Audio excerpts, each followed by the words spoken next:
Okay, let's go ahead and get started. We appreciate everyone that's here in our council chambers and the millions that are watching out in TV land. So we'd like to get started. We got Vas Landon Cook, if he'll come and give our message and prayer.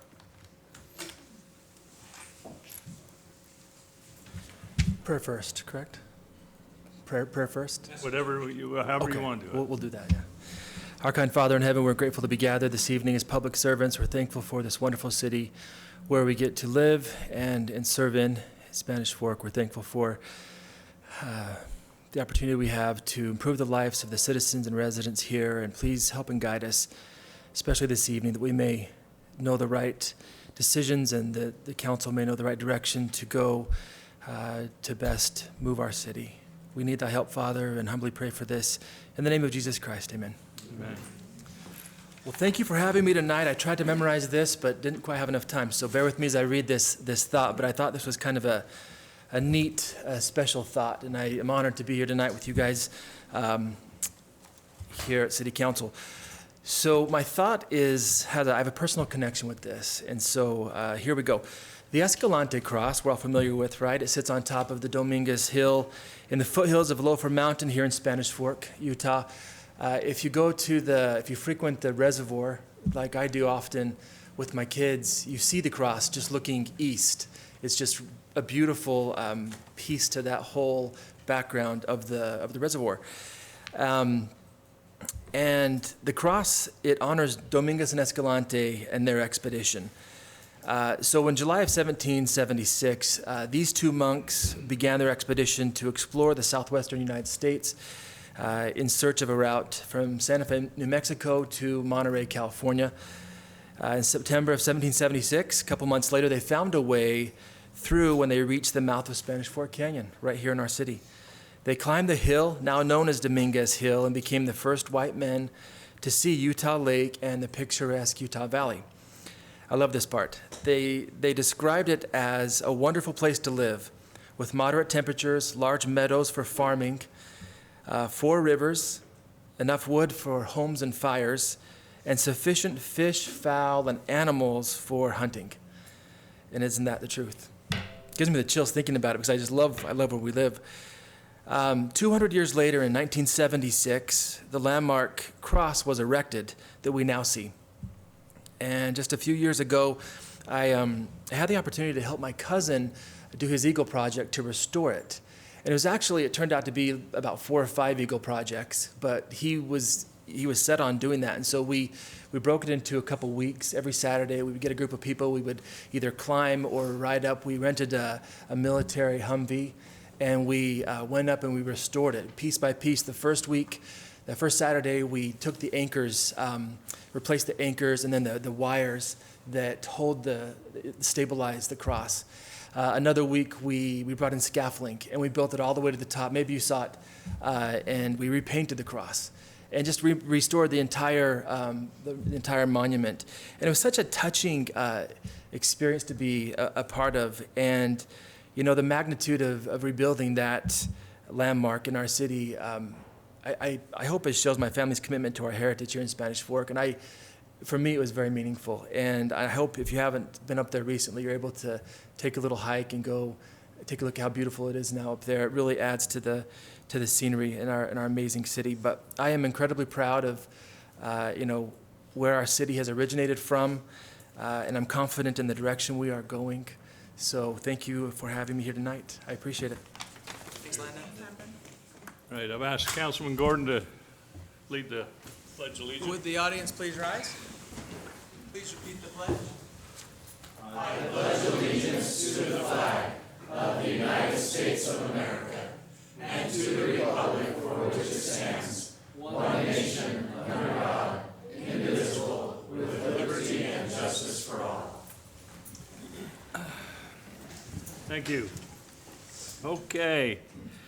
Let's move down to public comments. Anyone that would like to come and address the mayor and the council, you can come up here, just state your name, and you've got 3 minutes. And we'd love to hear from you. Mayor Alvin Black, if possible, I would like to defer my comments to the actual business section. Yes, we'll do that. And because that whole business was a trigger of something that I wrote a letter of, if I could have 5 minutes, kind of as under I'll spokesman rules. definitely give you 5 minutes I would on that. appreciate that. Would Thank that work for you? Yes, thank you very much. No problem. We can do that. Anyone else? Come on up here. Don't be shy with all those million people watching you. Right. Hope they're not, they're at a million. There's several of us here tonight. State your name, please. My name's Terry Michaels. Thank you. And I'm new here to Spanish, and I love it. You're already calling it the right name, Spanish. I know, right? A lot of us I live right at the end of Center Street. And there is an issue. They raised the speed limit to 30. Since that time, we've noticed accidents and even more racing down the street. And it's a school zone, it's a residential area, construction zone, and it's a concern, all these people racing around the streets. It's right by the police station. And we have people here tonight from Ivory and Arrive Homes and Sunset Park and right around that area. And the people race down, they turn the corners, they race into the neighborhoods. So we'd like to see possibly some signs go up. I have a preschool that I brought from Draper, and I have it in my home. And so I'd like to see the children, they're safe, and the parents. But more than that, our neighbors, everybody. But possible signs of slow down, caution. I don't know why they raised it to 30 right there on where the school is. I did actually talk to the traffic engineer. It was good to talk to her. And they used a lot of data from the United States about different traffic and things like that. But we're very concerned, especially the other night about midnight. I heard someone racing as fast as could be and then a big crash. And it was a young boy that had stolen a car. A lot of things are happening, just too much traffic. We just like to see more help there. And people are running through the stop signs right at the end of Center Street and just buzzing around the corners. And if we could do something about this. And Great. okay. In fact, what I'll do is when we get done with all the public comments, I'll have our police chief come up and talk, and Okay. address that issue with you Okay. for just a minute. Thank you. Thank you. Anyone else?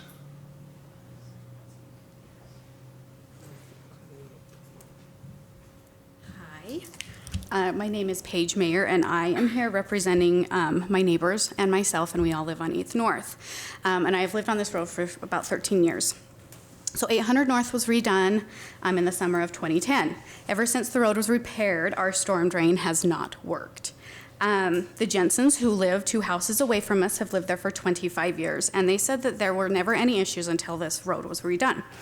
So when there's a rainstorm, it backs up, clear up the street. I am the 4th or 5th house up from that broken drain, and the amount of backup is just amazing. The last storm, the water was up to my knees when I went and stood in the road. Fortunately for us, our house sits up a little bit higher on a little knoll, but our neighbors to the east and the west of us, the water backed up to their foundation. The first time we had issues, there was a city worker out there trying to clear out the drain, thinking it was debris, and so I went down to talk to him to see if this was something that happened on the regular basis. And when I talked to him, I don't remember the gentleman's name, he did say, though, that he was fairly certain the drain was broken. And that happened from redoing the road. So I called the city the next day, and I didn't ever hear anything back. And so every time it rains and it backs up, I call, and I don't ever hear anything back. And I understand that the last few rainstorms were very significant. There was a lot of water dropped in those storms in a very short time. I had one person say that the systems just couldn't handle that amount of water. However, I do find it very odd that the house across the street and all of their drains work just fine. I did send some of the pictures to Brandon, just so that he could see kind of what was going on, and he immediately contacted someone from the city, and I don't know the gentleman's name, I cannot remember. But he called me the next day, and he offered some sandbags, which I'm super grateful for. They brought a whole bunch for me and for my neighbors for the storms that happened last weekend. I also talked to another city council member who said that you do have equipment that you can run down the drains. The cameras can check to see if these drains are in fact broken. And that is why I'm here, to ask for your help in making that happen. One of the many problems that comes with those broken drains is my lost landscaping. We lose landscaping every single time. In fact, we switched out from wood chips to rocks to avoid this. My husband and I take great pride in maintaining a very clean, very maintained yard. And so every time it rains, we were losing landscaping, and then we accumulate the trash that comes from everybody else's properties. The last storm, it took us 2 hours to clean up all that mud. And the like that was left on our property once the water was gone. It takes about an hour for that water to recede. So the drains are working, they're probably just plugged or pinched. And to add to that, we never wash our stuff down the drain. We always sweep it up and put it in the garbage can because we do not want to add to this problem. Another problem are the people who think that a big giant pool in front of somebody's house is super fun to drive through. Not safe. I have little kids that are out as well. So I've had people hit my curb, I've had them drive up on my lawn, and I have had people about take out the trees that we just planted trying to create a splash. I get it, it's fun, but I don't appreciate it. So I would appreciate any efforts made on your part in helping us on 8th North and 2nd East to fix this problem. We live in older homes, and they leak. The last thing we need to do is worry about the drains out front and trying to maintain them as well. Anyway, so I look forward to hearing about whether or not these drains are actually broken. Thank you so much for your time. Same thing, I'll have our street engineer come and talk when we get done here with the rest of the Perfect. comments. Thank you so much. Anyone else? Good evening. My name is Andrew Kelly. I live in Legacy Farms, which I think is now more commonly referred to as Argyle Estates. And we enjoy the community very much. When I left the house tonight, my wife asked me where I was going. I didn't want to tell her. When I finally did, she groaned and says, "Oh no, you're going to be one of those, you're doing a great job, but guys." So I'll try not to be hypocritical, but I have one purpose for being here, and it is to express my gratitude to this body. I'm very thankful for all that you do. This is a great community, and I know as it's your swan song, I want to specifically, direct my remarks to you, Mayor. Thank you for your leadership.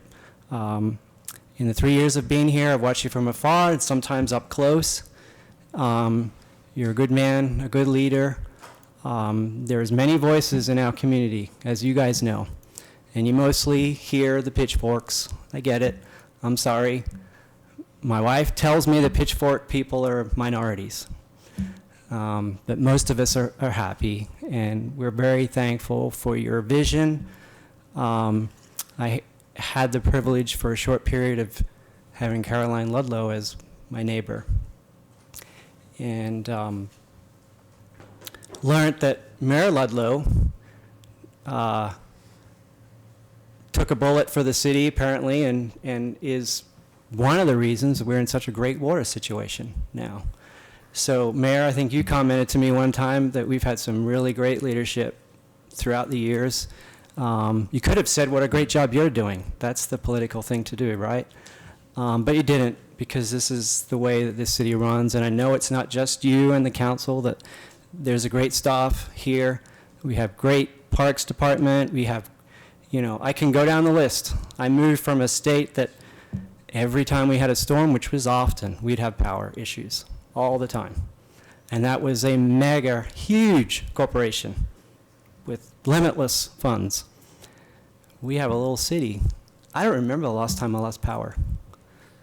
In fact, I think to myself, wow, Europe has this thing where you set the time through the power to your oven and stuff like that. And I thought, we could do that here, because the power is so reliable. Future Mayor Mike, I encourage you to to continue the great work and add to it your passion. I share it. Mental and physical health is really important.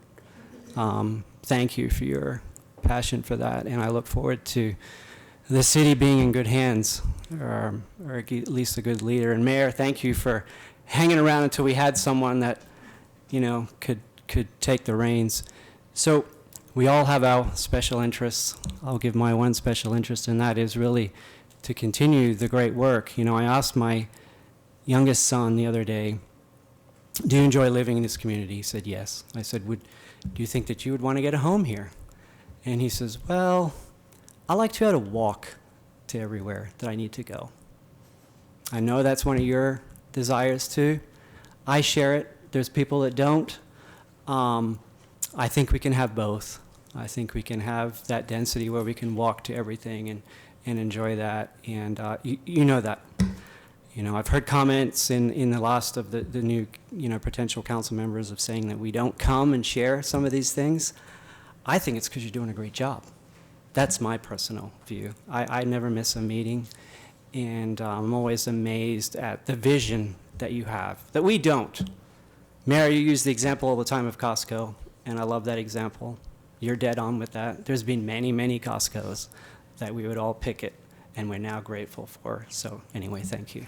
Thank you. Appreciate that. Great, thank you. Anyone else that would like to address the mayor, council? Seeing none, Chief, maybe I can have you come up and talk about drag racing and not inviting me. Yeah, we have our drag races. They start at 7. Yeah. No. No, honestly, I first would like to commend, it's Mary, right? Terry. Terry, didn't catch Terry.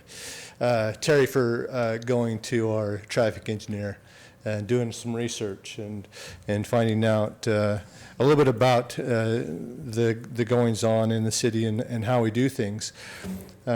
Josie is our traffic engineer, and she has a committee that I have one police officer on, and there's a handful of other people that are on that, and they do many things with the traffic throughout the city, including recommendations on different things such as speed, roundabouts, stop signs, and other signs throughout the city. And they don't take their job lightly. They do their very best to get it right and to make sure that their suggestions and answers to questions are in the safest or the best interest of the city's safety. And they did that. I believe that they did that on our Center Street. I do think that what Terry's brought up can be looked at again. There is some really great tools that they have that they can track the number of cars that go past a certain place, how fast they're going, which direction they're going, and make good judgments from there on what is safe. I drive that street as probably as much as you do if you live right there, coming and going from the Justice Center and then just in the travels in the city. And I see what you have seen. There's a lot of traffic there. There's a lot of kids there at certain times of the day. I haven't seen the drag racing, but if it happened at midnight, I hope I'm in bed when that happens. But nevertheless, I think that what she's brought up, we can definitely look at. We have several people in the city. Eddie Roberts, if there's a need for some more signs, he's been trained on all the ins and outs of signage and where they should be placed and how high and the type, and we can get with him, and I hope that we can address your concerns to the best that we can and make it to be continued safety in that area. Yeah. A follow-up question. Come on up here so the millions can hear you. And you can state your name. I'm Lisa Hancock. So I'm in one of the neighborhoods, I'm not sure what you call it in your grid system, but we're in the Anthem Park Arrive Homes is where I live. And I've also experienced drag racing. One of my neighbors put a big boulder because their house almost got hit twice by teenagers. So I guess my follow-up question for the police officers is, can we also discuss maybe not a speed bump, because I know that is a problem for the snow plows, but I don't know what it's called, but it's like a dip. So going in. I That's what they had when I was in high school to slow me down. Me too. Me too. Boy, and that caught a lot of air. Drove on the sidewalk. Drove on the sidewalk to ground it. Well, hopefully the big boulders of neighbors can help prevent going on the sidewalks. But maybe just brainstorm that option as well. Yeah, I think right along that line, one of the things that we've been discussing is Center Street and the travel to and from the school and other areas, maybe even out to the freeway, trying to get the best plan in going forward. At one time, we were talking about on 630 West and Center Street, we were one time talking about putting a roundabout there. And that would, of course, slow things down. And now just talking to Chris Thompson, who's over our engineering department, this intersection right here was where we were thinking about the roundabout, but right now our thoughts are that in next summer? Not next summer, but the next. In 2 summers, we should have a 4-way light there, which will slow the traffic down. And also go to the advantage of the students that need to cross that street from the high school that will be built in that grassy area. But yeah, we'll continue to look at it and make sure that we. My neighborhood is farther down the map as well. We're also experiencing. Right down in So if you here? drag it to the right, sorry, left. So it's at 1230 West. That's the road that my neighborhood is experiencing, because we have all of those houses behind us. That is the only through road to that huge community for those 1, 2, 3, 4, 5, 6, almost 6 rows. One road goes to all those, so that's, I think, a speed dip, maybe. I think we have some other ideas we can do, like we've done up on the road going up to the reservoir. Yeah. So, Yeah, yeah, we'll- we have some options I think we can look at. We'll talk to Josie about that and see what she suggests. Appreciate that. Thanks, Chief. But is it possible to go back to the 25 miles an hour? I mean, it was 25 mile an hour school zone. Yeah. Yeah. He said he'd throw me on. She took my chair. Yeah, okay, there you go. All right. It was 25 mile an hour zone. It's a high school. It's a place where kids are running back. You want to keep talking, I need you to come up to the, no, I understand what you're saying. I don't want to shut you down. No, I understand. And we've done some studies on that speed limit, well, that's why it was. And I think we've got some things that we can address that to help slow those people down. And we'll see what we can do. Now, the chiefs will work on that for you. How do we know about it or hear about it or move forward? You can call him anytime. Yeah. My number's 911. No. Let me maybe address this lady's comment. I think what I'm hearing is the speed limit isn't the problem. What is the problem are people excessively driving, right? They're not going to follow the speed limit if it's 25 or 35.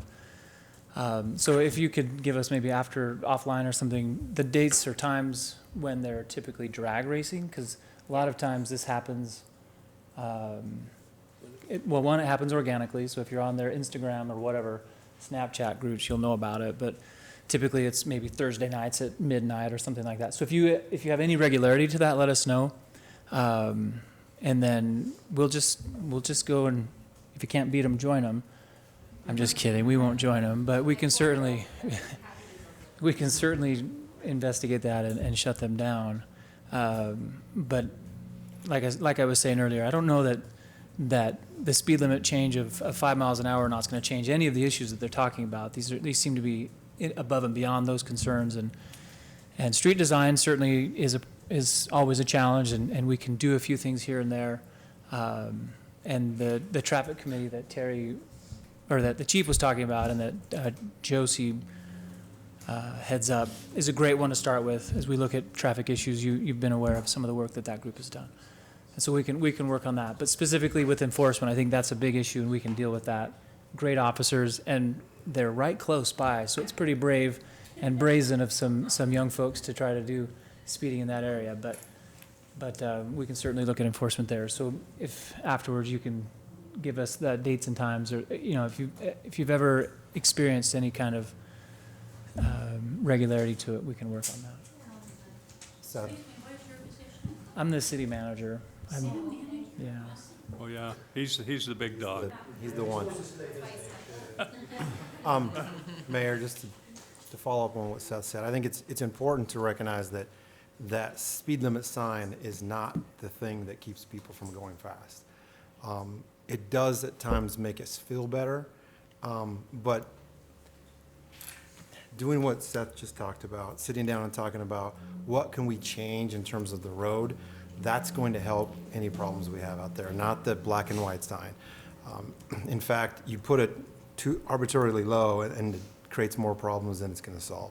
So it's easy to point to that and say that's the problem. I mean, I've been in the traffic industry for 30 years and had to address these questions time and time again. But it's about enforcement. It's about making the road something that you don't want to drive 55 miles an hour on. And that is the balance that we face in the city is we get big roads to move a lot of traffic, and those big roads are conducive to speeding. And so you start narrowing up, and people are like, well, my road is too narrow, but people aren't driving fast anymore. So it's a tough balance between the two, and I think that there are some things that can be instituted and built that can help, but the speed limit sign is not one of them. So I think if we could focus on something tangible on the ground, whether that's children at play sign, a bump, a tabletop, dips are scary to me, but something that forces people to slow down a little bit, I think we're better on. I live up on 11th East, and it's big and wide, and it's nice to commute to and from, but people go super fast. In fact, there's a stop sign with a bump, and everyone stops at the stop sign and the bump, and then they go super fast. And so many times it's my own neighbors or my own family doing it. So, we need to talk to our neighbors about not speeding through our own neighborhoods. But I think the approach that Chief said and Seth mentioned, I think that's the best way of going. And we're willing to take that advice and have the conversation for sure.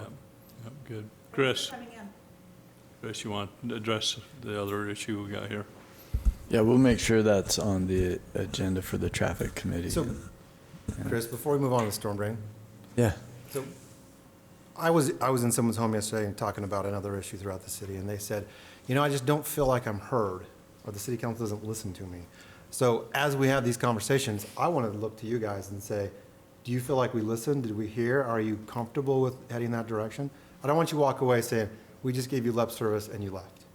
For me personally, your words, yes, make me feel comforted, but what really makes me feel like you listen is action. Perfect. What happens after? Not just the talk now, what you do, it's Hold us accountable. setting a date. Yep.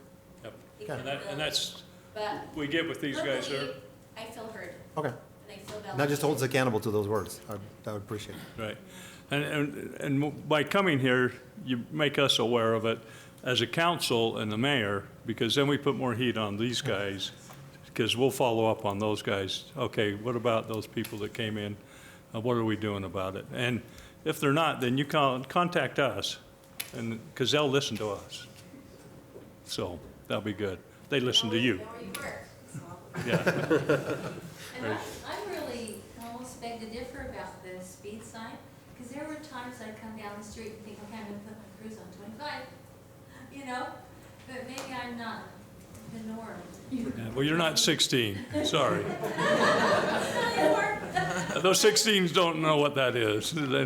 Yeah, so, and I agree with Councilman Marshall here is we need to also educate our own kids, to slow down, because that's our kids in those neighborhoods. That's who's going through there in the high school. And, when they start getting a few tickets, then all of a sudden reality sets in on them that, wow, this affects my pocketbook and it affects my driving record.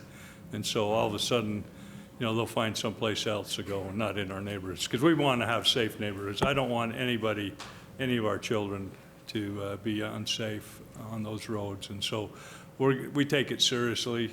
We want to make sure we're safe and we want to save our youth. We don't want anything to happen to them. They're too precious. Okay, Chris, you want to address? Yeah, so on the storm drain issue on 8th North, I don't know what the video inspection of the pipe was, but I will go get your phone number and find out and get that to you. If it's pinched or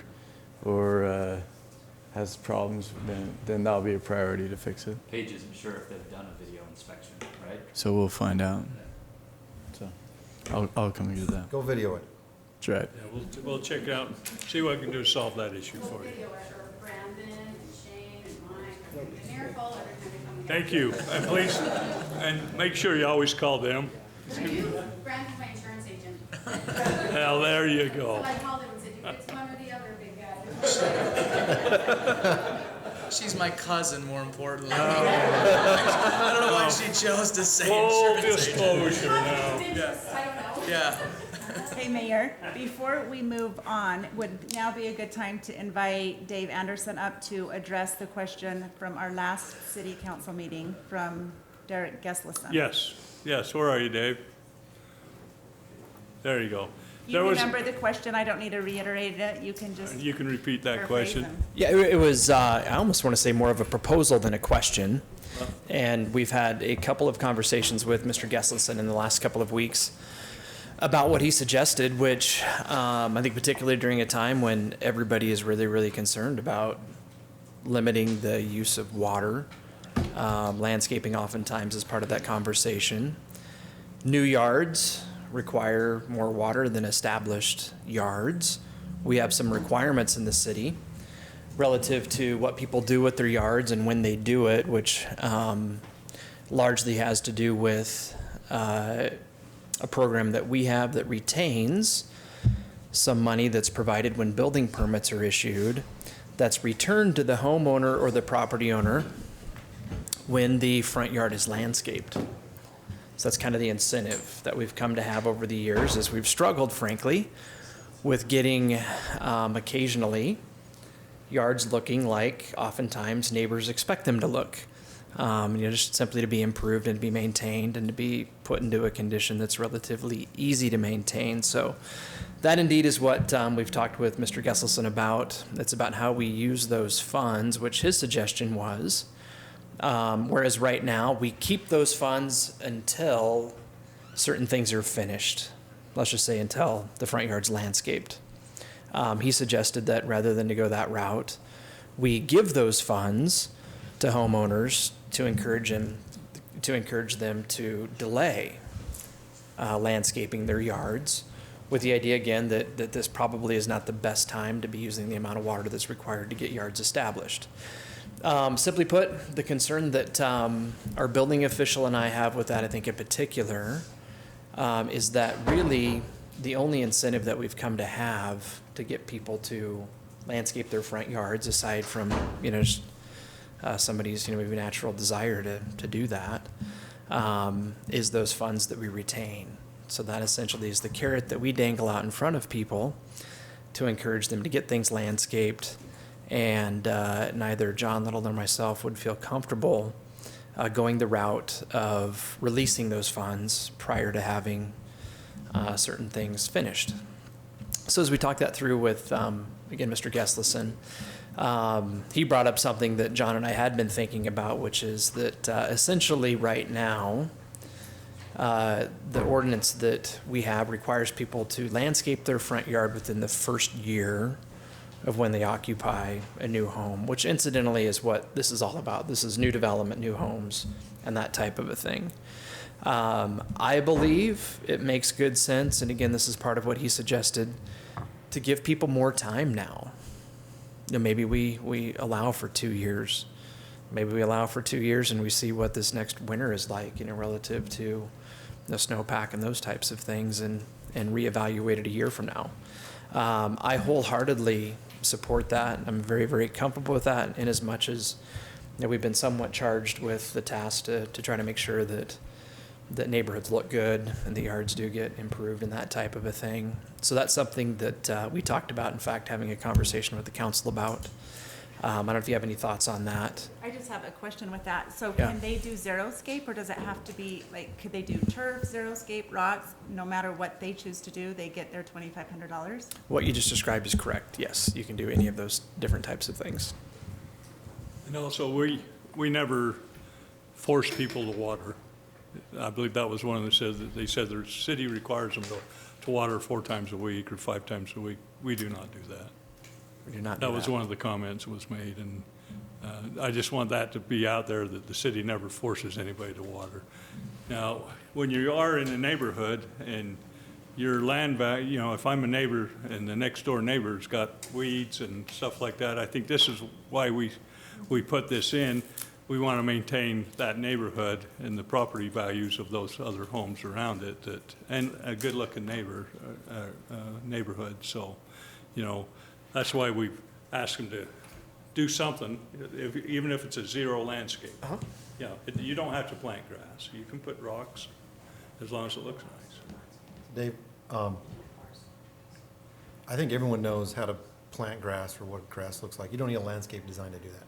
But to do a xeriscape well, it takes some knowledge and some design. Could we provide some sort of framework for someone to do that kind of work on their own? 'Cause I don't think anyone, it's more difficult, I think, to get it right. Maybe we could provide them with some standards they could pick up and say, okay, now I can go do something like this for my $2,500 instead of hiring a landscape architect for $1,000. I'm hearing you say like best practices, that type other of a best thing. practices, You know, I know oftentimes universities, extension agencies, and different things like that do have some really, really good information, you know, direction and counsel for people in that kind of situation. I think it's a great idea. Just to We look into provide that, them and with we that, perhaps, you know, just kind of be a facilitator and disseminate that information.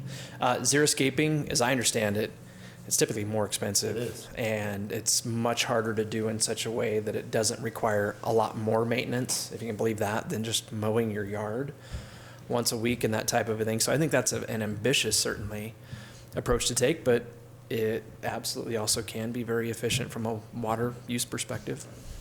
Mike, you made a comment a couple weeks ago after that the farmland that all of these people have built on actually used a lot more water when they were watering all their land. Is that correct? So now that these homeowners are here, they're actually using a significant amount of less water than the farmer was previous to their home. Right.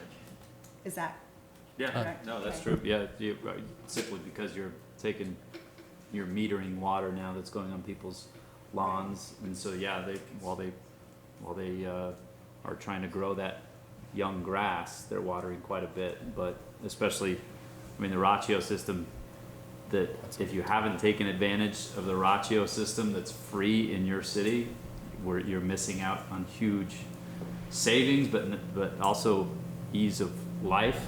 So I would encourage you, anytime you're in the new home, and make sure you get with the city to get that ratio system, because especially these last couple of weeks where we've had these move in, all I get is a notification on my phone, you skipped watering, right?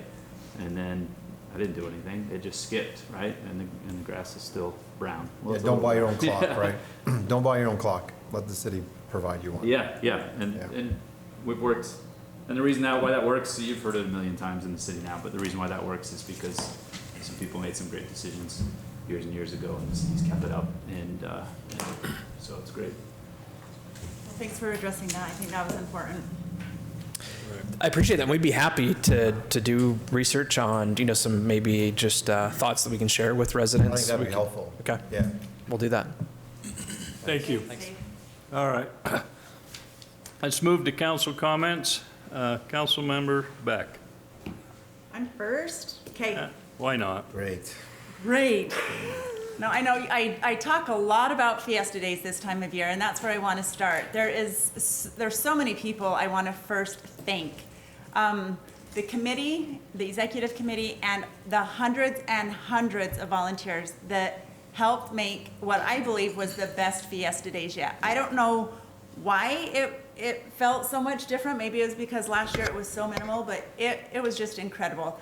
And not only our volunteers, but our Parks and Rec department, our police department, SFCN, they all came together to do so much. So just a big round of applause to all of you guys. Thank you so much. And as I was thinking over Fiesta Days today, I just wanted to share my top 5 things.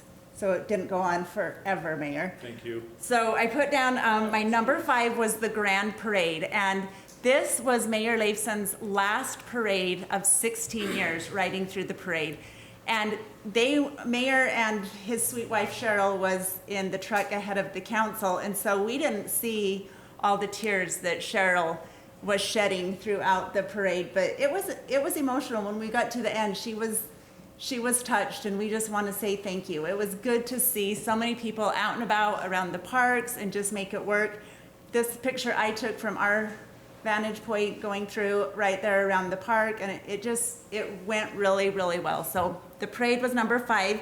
Number 4 was the Sunday night in the park. And for me, our committee really was wondering, like, if an orchestra was going to go over very well. Like, are people going to want to come down and listen to this? Are we going to get a lot of backlash that we're hokey? And, you know, but all Sunday, I was just like, oh, I can't wait to just go down to the park tonight and just relax. And it was a full house. The park was at full capacity. There were people clear back to every side of the streets, and it was just a very, very nice night. So thank you for coming to that. My kids after that, they said, you know what you should do with the library? Turn it into an amphitheater. Yes, like this. we've heard that. Yep. It's fun. We I was definitely like, should. who are you kids? What are you talking about? You went to a symphony and loved it. So Yeah, that's absolutely, it was awesome. fun. Good. Number 3 was the flag retirement ceremony. It was the coolest flag retirement ceremony we've ever been to. It was also the first ceremony that the Boy Scouts weren't there lined up to retire the flags. This picture, Pete Hansen at SFCN took, and it's Officer Dallas Smith's son, I believe, handing this military army guy a flag, and it just captures like the face, the emotion, so special. And so many people were able to participate because we opened it up to everyone, families, groups, Miss Spanish Fork, our executive committee, they all took flags out. So I really liked it this year. I thought that was really great. So number 2, I chose, yes. That flag retirement right there is the largest in the nation, not only in Utah, but it was the largest in the nation of flag retirement. So one of the officers mentioned that to me, so we needed to make sure That's awesome. yeah, it was awesome. Okay, and number 2, I chose the Pyro Musical. Back in May, I was kind of begging for sponsorships and funds to come in to pay for the Pyro Musical. And we were at $10,000. We didn't know if we would make it. And we ended up with $31,000 of sponsorships. Young Living came in with $8,000 at the very last minute to help us reach that point to make this Pyro Musical what it is. We had 2 bands, 24 food trucks. It was just a really, really great night. So thanks to everyone involved for pulling together such an amazing event. Usually someone else had overseen the Pyro Musical. This was the city's first year doing it, and Mike Clayson, who used to be on the committee, now oversees this, and he just did a fabulous job in his committee, so thank you. And so my number 1 Fiesta Days memory, I have to give my hats off to Councilman Shane Marshall. This just helped bond us all as a council. So let's watch this. Yes, it helped bond, yeah, all of us. All of us.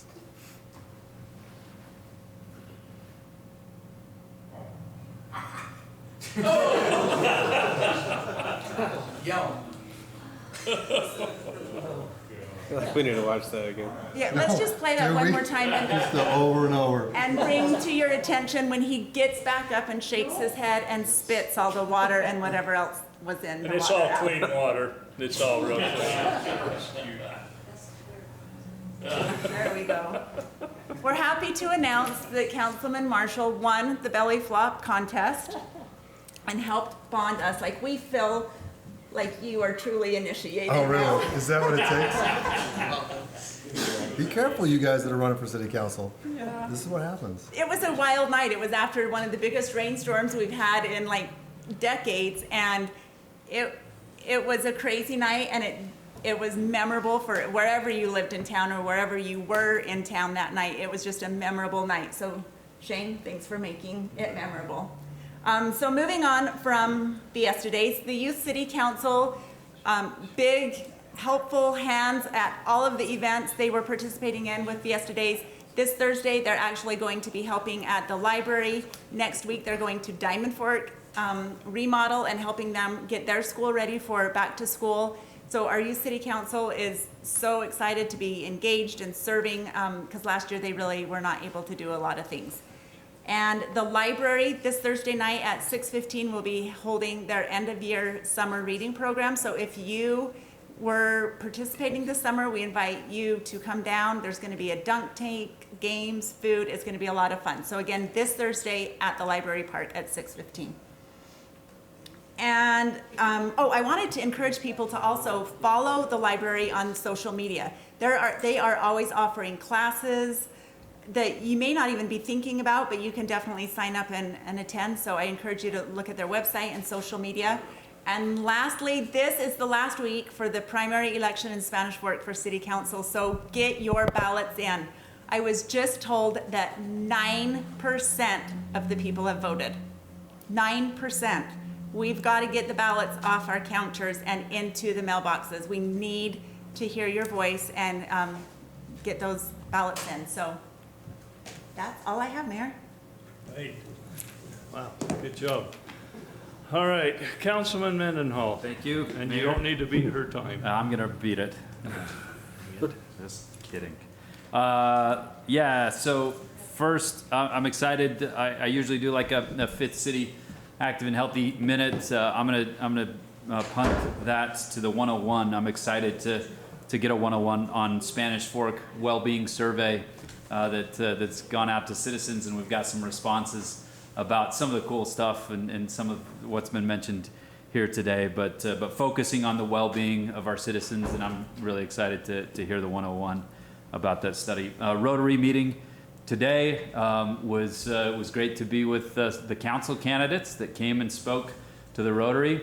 There was a lot of discussion about people remembering the Rotary Club and when they went and how long they've been there and things, and I started thinking back.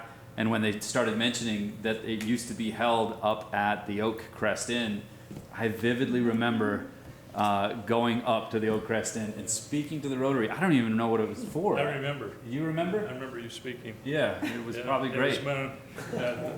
I've just got out of therapy over it. So it must have not been that good. But I remember that, and the Rotary, now meeting at Macy's every Tuesday, is just a great organization. And the council candidates did a great job in their 4.5 minutes or whatever they got to talk to the Rotary Club. But it brought me to another Rotary quick minute. I'm just going to read an email that is pretty cool. I didn't ask her if I could say her name, but it's public because she is the Gatorade Player of the Year, right? You think I'm safe, Ken? All right.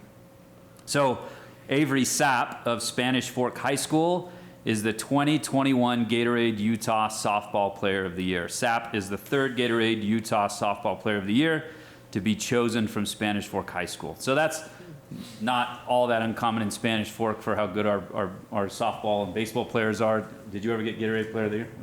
Okay. It wasn't Gatorade when I played. Oh, okay. Water of the Year. Well, Avery did. And here's the cool thing. Avery, Kent reached out to me because he needed to get in touch with the Rotary Club and get their 501c3 status because he received a phone call from Gatorade that Avery Sapp was awarded the $1,000, and then she asked to have the funds donated to the Spanish Fork Rotary Club.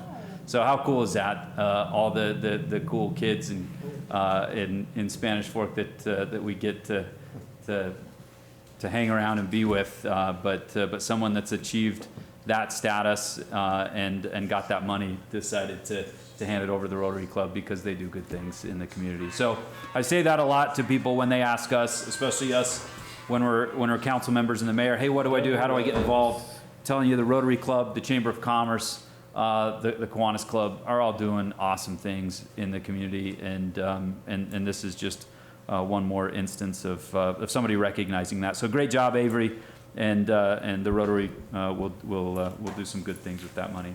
Lastly, at Rotary meeting today, Lana Hiskey is one of our Rotarians. That's always there and is great to always keep us up to date on Nebo School District, which is a huge important part of our community. Some people always ask us about school issues, and I usually have a one-liner that says, hey, our meeting's on Tuesday nights, that one's on Wednesday night, just down the road, right at the district offices. So it's not like we have a lot of authority, a lot of say in what goes on, but we are publicly elected officials and coordinate and collaborate with them on a whole lot of things. I asked her if it was okay to read just a portion of this because it's pertinent for what's on our parents' minds, including mine and everybody else's. But this email went out to parents of Nebo School District children, and it went out today. So if you haven't seen it yet, you'll check your email inboxes and see it. But I'll just sum up the very bottom part of it. It has to do with COVID-19 protocols for the school district. And it says, be smart. So the acronym is SMART. Stay home when you're sick or when waiting for COVID test results. Masks are a personal choice, but may prevent sickness and quarantine. A, advocate for distancing when possible. R, remember good hygiene and sanitation. And T, talk to your healthcare provider about vaccinating eligible students. So again, uncharted waters that we're in here, a year into a pandemic and trying to manage it as a city, trying to manage it as a state, trying to manage it as a country, but also a school district. And I applaud them for just going through some tough times and trying to do their best to make sure our kids are healthy, happy, and safe and learning in school. And so there's an update that Lana told me I could share in council meeting tonight because she knew millions of people would be watching. Yep. So that's all I have, Mayor. Thank you. Thank you. Councilman Gordon. Thank you, Mayor. I too wanted to say thank you to the Fiesta Days Committee.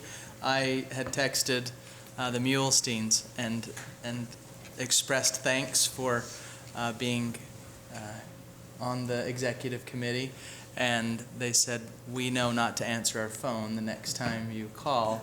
And she actually ended her text, said, I never thought I'd say this, but we're glad that we accepted the call.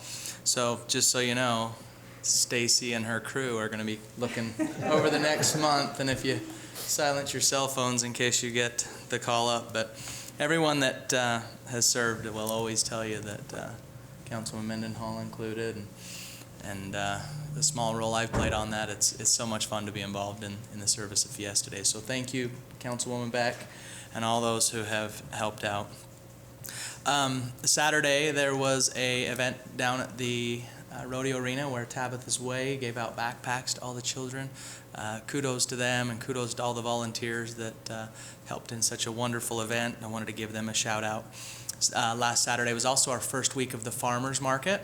It has moved west from, obviously if you've been out here, you see our parking lot is under construction outside of City Hall, and so it is just west by where the drag races take place, by the public safety building, and we didn't have enough produce to sell our own this last week, but all the comments have been positive, and people are excited about being able to stretch out and accepting of a change. I can tell you that 20 plus years ago we were at the library park and we kicked and screamed when we moved over here, and now we kick and scream a little bit to move down there. But overall, sometimes we don't like change, but I think it'll be a wonderful welcoming thing. A lot of the same vendors, so I invite everyone to please get to the farmers market and get some fresh local produce. There's been a lot of buzz about a new playground set that's going in across the street at our new at the old library, and here's just a picture that Nick has up here of what that'll look like. If any of you watched the Meet the Candidate night, you could hear the old swings in the playground the whole night, and I don't know that we'll have any of that with some of this new and updated playground equipment. So we're excited for that, and thank Parks and Rec for that. And then the last thing I wanted to mention was thank you, Landon Took, for your comments. I bet you can't guess which council member drove their soon-to-be fiance blindfolded up to the cross to ask them to marry him. Wow. Nope. Mendenhall. We made it. You We barely made it. Yeah, and we're 18 years happily married. So. Okay, I just know she's told the story. It's a very traumatizing way to be asked to marry her, but the cross is near and dear to my heart. Thanks for sharing your thoughts on that. So that's all I have, Mayor. Great. Councilman Argyle. Thank you, Mayor. I want to also give my thanks to, first of all, Councilmember Beck and her committee, the many volunteers in our city that takes to pull off Fiesta Days. What a great 2 weeks period with all the events that take place. I know Chief Adams, I know your officers, that's a week that they probably dread because they're there to keep us safe and get us in and out, and they still have to take care of our city in the meantime. Parks and Rec, what an awesome job they did. I got up Monday morning, and I don't know why I do this, but I drive down here and you couldn't tell that there was even a celebration that took place on this. Dale, what an awesome, the only thing that was there was the 100 garbage cans that were lined along the side, and that's the only way you could tell. Parking lot was already started to be torn down because we had things. What an awesome job they do to keep our city clean and beautiful. And I know it takes all of the city departments to pull this off, especially with the rain we had. We had our public safety emergencies out that night, and also our streets department helping these people that were flooded. Our streets were flooded. It was a unique evening, to say the most, but thank you to those volunteers and to the committee. Stacy, I know it's a lot of work to pull this off, but it's a great celebration, and it was wonderful to see everybody out. To not have it and then to return to have it was so great. To see those people and just be able to get out, and I know they just wanted to get out too, and it's great to see the families. That's the best part. Families all week long together, celebrating, barbecuing, and doing the things they do on Fiesta Day. So thanks from me. I want to address, so a week ago when the question was asked about our policy concerning what we do with our landscaping and stuff like that. First I want to talk a little bit, because I think probably there's not a member up here, council member, that hasn't received or run into somebody talking about what's going on this year with the drought. According to the professionals, they say this drought actually started in 2001, 20 years ago. The old saying is a rancher was going to hire a new ranch hand, and he was interviewing him. He just said, what do you do? And he had just a simple answer. He said, when the wind blows, I sleep. All that means that rancher hand was prepared for what was going to happen. Spanish Fork City, it is not the time to prepare for the drought as in 2021. We've been preparing for this 20 years ago and before. And just to mention a few of the things, I know I mentioned a while back the cold springs. We redid Cold Springs, one of our springs up the canyon, and when we got done with that, we netted 30% more water out of that spring. Right now we're getting ready, and I don't know if some of this stuff is in the works, and going to be one of the water lines down the street or down the canyon is being relined because it's old and needs to be replaced. We're tearing down one 2 million gallon tanks, and we're putting a brand new 5 million gallon tank at the mouth of the canyon because these are old and decaying. I know that it's inconvenient, but throughout the city on every summer, there are places where you can go where we're replacing water lines that need to be replaced and save water, and also save us from having a water break. The water department has taken us from a loss of water of 25% down to somewhere at 10%. What a huge amount of improvement, and they're continuing to try to improve on that, and it's taken them a long time to do that. They continue to replace these lines. We also recently have approved at the golf course to replace the sprinkler system, and this has been something that's been going on for the last couple of years, and we finally got it there. Millions of gallons of water will be saved from us taking that step off the golf course. if you've noticed, Governor Cox is calling for some urgent, and yeah, our reservoirs are all down, and we're in a bad spot right now. We're in a drought. But one of the things he's going to put on the agenda for the legislating is to meter their water. Well, guess what? When you mentioned the people before us and their forethought, our PR is already metered. We're way ahead of them. And also right now they're putting new meters on our culinary water so that you can monitor yourself and watch that down to the gallon of water, so that if you have something break, you're not paying more money and we're not wasting water. It was mentioned about the smart sprinklers controllers. That program's an ongoing program. What an awesome way to help you to control the water on your property. We, as a city, have already met the 2030 plan for the state. We're there. We're going to continue. And do we need to do more? Yes, we do. We'll continue to do that. Some of the things, I know if you've noticed, as you drove around the city, our parks aren't as green as they usually have, because we've scaled that back a little bit. And we're watching our water use very closely. We appreciate those people that give us comments and concerns about our water, because we want to watch them, and we'll continue doing that. Let me put that back up. That's coming. Tyler, sorry. I just wanted to bring up, because when it was brought up about some of the things that this was landscaping of our properties. Now, I just built a brand new home. I have lawn and I have shrubs, and yes, it takes a little more water to get your lawn going. But the main purpose of this is pretty simple. It's just to conserve and stabilize property values by encouraging pleasant and attractive surroundings, and provide a proper separation between use, landscaping, and also contribute to the reduction of heat, glare through the proper placement of plants, trees, and shrubs.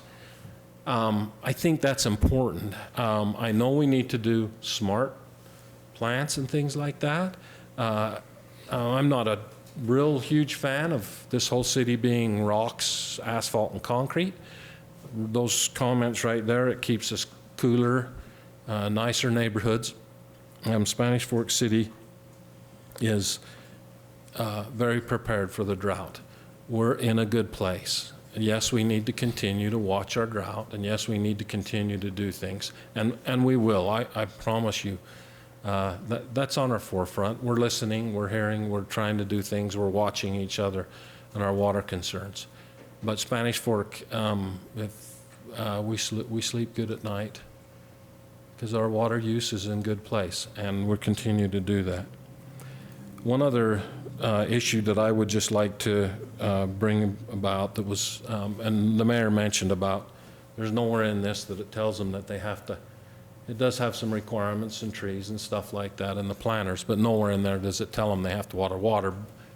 If you put new lawn down, you don't want it to die, so you do have to water. And Mike mentioned that most of this ground was farm ground. It was irrigated acre feet. So an acre foot of water, that's a foot of water on an acre. That's a lot of water. We don't use that much water, but the city does use that water. As we build subdivisions, we take water and use that. There was one other thing that was mentioned in that, and I feel the need to bring it. As the comment was made, and this isn't the first time this has happened. It's happened several times right in this council, and it's happened on Facebook, and it's also happened in neighborhood meetings and stuff like that. Accusing the council and the mayor and the departments of making deals with contractors and developers. I, for one, are tired of my integrity being questioned. I've been here 6 years, and I have not witnessed that. We've not done that. We don't do that. We don't make backdoor deals with developers in order to get things done. Do they have to follow these policies? Absolutely. If they have a homeowners association, the developer is responsible to put the landscaping in, not the homeowners. So that's part of their deal. But never have I seen that, nor ever would I have have done that, nor will I. And I just want to comment that I think that's not fair of to continue to question the integrity of these great people sitting up here. I know each one of them personally. There's been issues, and some of those things, they can do damage really quick. Please consider your comments when you're talking about what's going on with our city. Ask questions. There's not a one of us that won't take your phone call, even if it's a questionable one. Somebody told me once that if I run for council, all I become is a yelling post.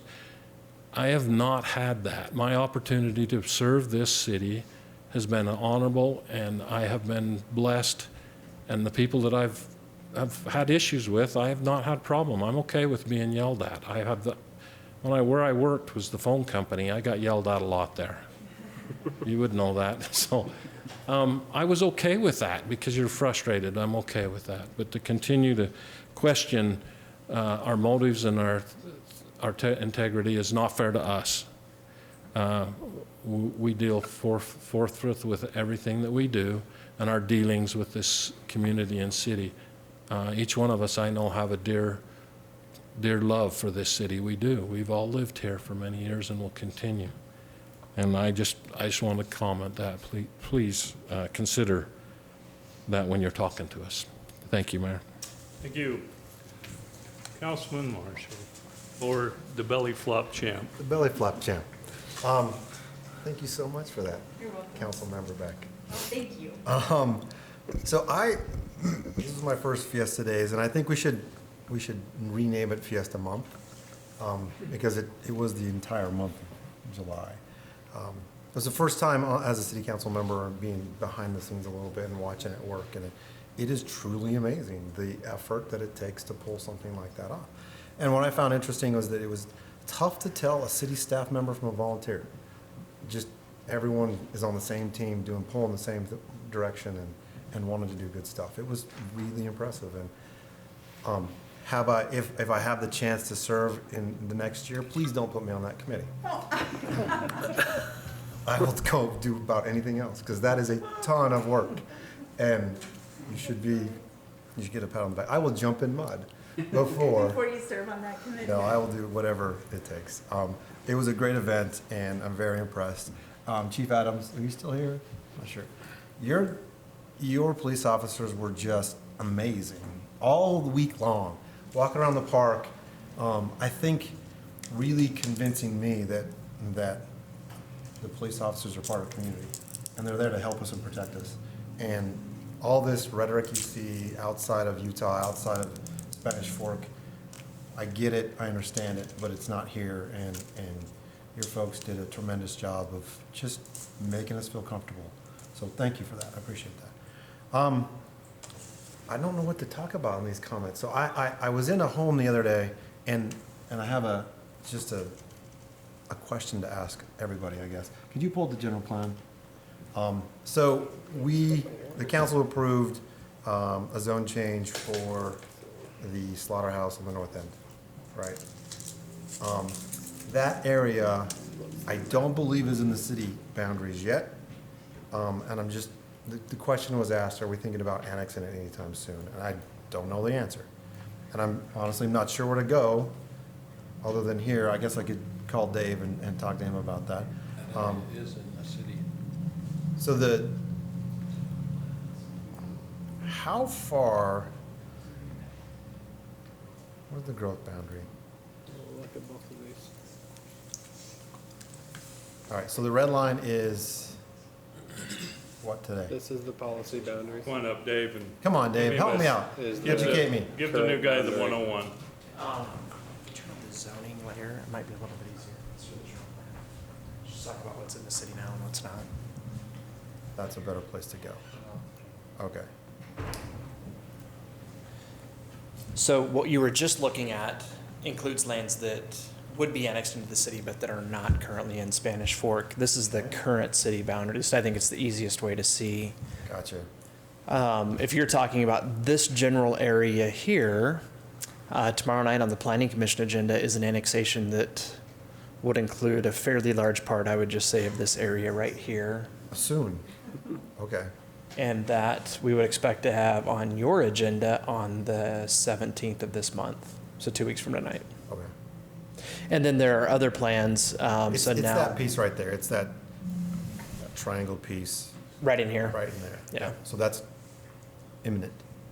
The conversation is The imminent. conversations. Yeah, that's a good way to put Okay. it. All right. That's the information you need to know. Okay, cool. Thank you, man. That's it. Great, well, thank you. I will yield the rest of my time to Councilmember Beck. No, she's had her time. Okay. Councilman Beck, I was a little surprised that your picture, you say your favorite thing. This is what I thought your favorite picture right here is, having Congressman Burgess Owens' Super Bowl ring on her hand. So that's pretty cool, Why right isn't there. her dance anywhere on here? Yeah. We've all forgot it.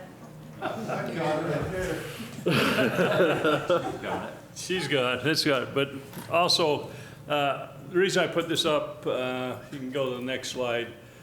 Congressman Burgess, he doesn't even represent our area, but he loves Spanish Fork. I've had the opportunity to, when he first got elected, he came down to my office and we met. And from since then, he's just talked, he calls me up and asks me about certain things. And I just tell him, this is how we do it in Spanish Fork. And he listens and he likes it. He asked to come down to our 24th of July. He said, I want to come down and celebrate with you guys. So yesterday was his birthday. They had a surprise birthday party for him up in West Valley, and they invited us up. So Cheryl and I went up there. Next slide there. And there it is, Fiesta Day, you know, one of my favorite things to do. To be a part of this city is amazing, especially with all the Fiesta Days and all the great people that we have here to work with. I want to thank everyone that, not only from our Fiesta Day committee, but I want to thank the city for celebrating and party the way we do.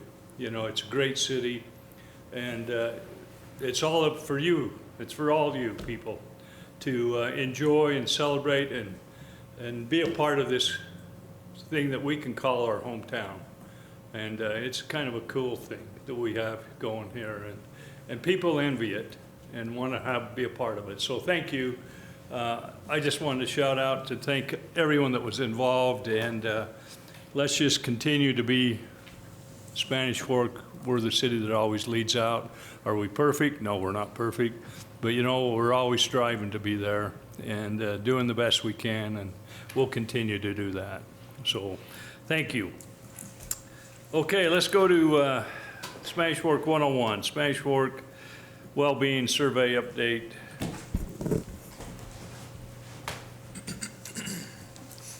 Thank you, everyone. Thank you, Mayor. Thank you, Council, and thank you to those of you who are in the audience here. I'm Courtney Flint. I'm a Utah State University professor in sociology, and I'm a community resource specialist in USU Extension. And I'm pleased to be here tonight. It's been a pleasure to work with Spanish Fork this year. I'll share just a few of the findings with you. Spanish Fork is one of over about 35 cities that's been involved in this project, just joined the project here in 2021. The goal of this well-being project is just really to provide Utah City leaders with information on the well-being and the perspectives of residents, to inform their general planning processes, and just to help you keep your finger on the pulse of your community. The Utah League of Cities and Towns has suggested that this information might be helpful for planning the use of American Rescue Plan funds, as you'll see perhaps why, as you look into this, why some of it might be useful there. So Spanish Fork is one of 5 cities within Utah County. And on our website, we have Spanish Fork's city report, so you can take a look at that. If you just Google Utah Wellbeing Project, USU, and it'll pop up for you. You can also see our statewide summary report, the Utah County summary, and all of the other city reports are up there as well. I'll just hit some highlights for you tonight quickly and answer some questions you might have, but I encourage you to take a look at the details there. So the Wellbeing Survey was conducted in February 20 of this year, it was a real partnership with you as a city. We do this in order to keep the cost at zero for your city and all of the cities to participate. There's no cost to be part of this and to get this survey data, which is unusual in these days because surveys are expensive. But you guys took care of advertising and recruiting for this survey, and you did an excellent job. We had 770 surveys recorded. 642 of those were fully complete. 770, though, had usable data that we could work with. So really a tremendous effort, the second highest number of responses in the state this year. So that was really great. We like to be very, very transparent about who we've heard from and who we haven't. Surveys will reach some and they won't reach others. So 93% of the folks were full-time residents here. The average length of residence was 18 years, but it really spanned from brand newcomers to those who'd been here 78 years. So it was a wide array of folks. 31% had lived here 5 years or less, so you can pick up on those newcomers. It's a rapid growth city, as you know. We asked about religion in our demographics, and some might ask us why do we do that, but it does turn out to be quite a significant variable when you look at issues of well-being and perspectives in the community, quite significant. So we do ask that. Not everyone answers, but from those who have answered, we have 61% or more from the Church of Jesus Christ of Latter-day Saints, and only you will know whether that feels accurate for your community because we don't have any census numbers or anything to compare that to. The survey does underrepresent certain groups. We heard from fewer of that group in the 18 to 29 age group, and then those who are 70 and over. The rest of the groups were very representative. We hear from more women than men. That's just common in survey research across the board, especially online surveys. Those without a college degree, a little bit less than the census tells us. Some of the Hispanic and Latino population and the non-whites a little bit lower than the census tells us are here. Those who are not married and those who are renting, we don't tend to hear from them as much as the others. So we like to be very clear about who we're hearing from and who we're not. But personal well-being in Spanish Fork is really great. The average was a 4.06 on a scale of 1 to 5, with 81% saying they were a 4 or 5, basically good or excellent on that scale. And that's very high. As we compare you to the rest of the communities in the survey this year, Spanish Fork was above average, both for the rapid growth communities in the study as well as all of the cities in the study. So well-being is really looking pretty good here in Spanish Fork. Community well-being is across the board always a little bit lower than the personal well-being. People often think they're doing better than the community as a whole. But I will remark that here in this community, that gap between personal well-being and community well-being was much narrower than in other communities. So that's a really good thing. With 70% saying a 4 or 5 on this scale is actually really quite high for the study as a whole. So you can see Spanish Fork really up here amongst really the top 5 or 6 communities in the study. We also get into the different categories or types of well-being. We call these the well-being domains, and this is asking about 10 different things that are nationally and internationally studied as being part of what makes up our well-being. And so we ask folks to rate their well-being in these categories and also tell us how important these categories are to their overall well-being, which allows us to look in this matrix. And we can find here that the highest rated domain in Spanish Fork was living standards, followed closely behind by safety and security. The most important categories of well-being for folks here were safety and security and mental health, and followed closely by living standards and physical health. So those were the things most important. We have this red zone down here, and these are the things that are really important to folks but are not rated quite as high as some other domains. And for your community, physical health falls in this location, and mental health is actually approaching this zone too. So this is what we sometimes refer to as sort of an action arena, where this might be something that the residents would appreciate some additional attention to. We can't go into the details, we don't have time on this, but this is actually, we look across communities at these things, but we also look within them and at the demographic characteristics. And really all I want to point out here, the details are in the report, but you can see that income makes a big difference. Higher income tends to show that your well-being is rated a bit higher. That religion does pop up as a very influential category here, variable in your community. And then gender being important, rating well-being in some of these categories is a bit lower than their male counterparts, but also feeling that some of these issues are more important to them. So we do have some gender issues, and age comes up as a fairly significant variable as well. This last year, of course, we did this survey purposefully in the middle of the COVID pandemic because we've had about 20 communities that had done this survey in prior years, and they wanted to sort of be able to compare. Now, you guys just started this year with the idea being that if we were to come back to Spanish Fork a year or two from now and do this survey, you'd like to see those numbers rebound even more, because we did do this survey as we were all wrestling with this COVID pandemic. For 41% of the respondents, their well-being, personal well-being had declined in the last year, and they felt that the community's well-being had declined for 36%. This is amongst some of the lower percentages statewide in the study, so not a very strong effect, but these numbers are not inconsequential. But what was declining? You know, here in Spanish Fork we saw that, and this is typical across the study, across the state, but the things that really declined and were affected by the COVID pandemic were the social connections, cultural opportunities. You mentioned your fiesta days not being able to happen. I think people really felt those kinds of things, the loss of them. And mental health was really experienced some declines for folks, more so than, say, the physical health that we might have associated with the pandemic. And so the community well-being was seen as more likely to decline for those who had actually lived here longer than 5 years. They had those ties and really felt that the community felt the impacts. Living standards and mental health were more likely to decline for those without a college degree, so education played a role here. Community connections. Spanish Fork is really notable here by being having very high community connections, people feeling a strong sense of connection or belonging to Spanish Fork. You know, you're right up there with a lot of very small rural communities. So in terms of the more urban places, you just blow them out of the water. The other thing we find is that community connection is very strongly related to well-being scores. So those who feel more stronger connections to their community had higher well-being scores. And this has been shown, you know, beyond the state of Utah, but is really remarkable across the state, but very strongly here in your community. So community connections make a real difference in the quality of life for folks. There are some concerns. So we have over 2/3 of the respondents with major or moderate concerns about roads and transportation. I think this, from the comments, suggests this includes traffic issues. Affordable housing and air quality were at the top of that list. But we also had over half of the respondents indicate major or moderate concern with some other issues as well. Opportunities for youth, access to public land, public safety, recreation opportunities, and water supply. Some of these things we've been hearing about and discussing tonight. The other concerns from the open comments, you know, there are some folks talking about the pace of growth and development, which I'll get back to in a second.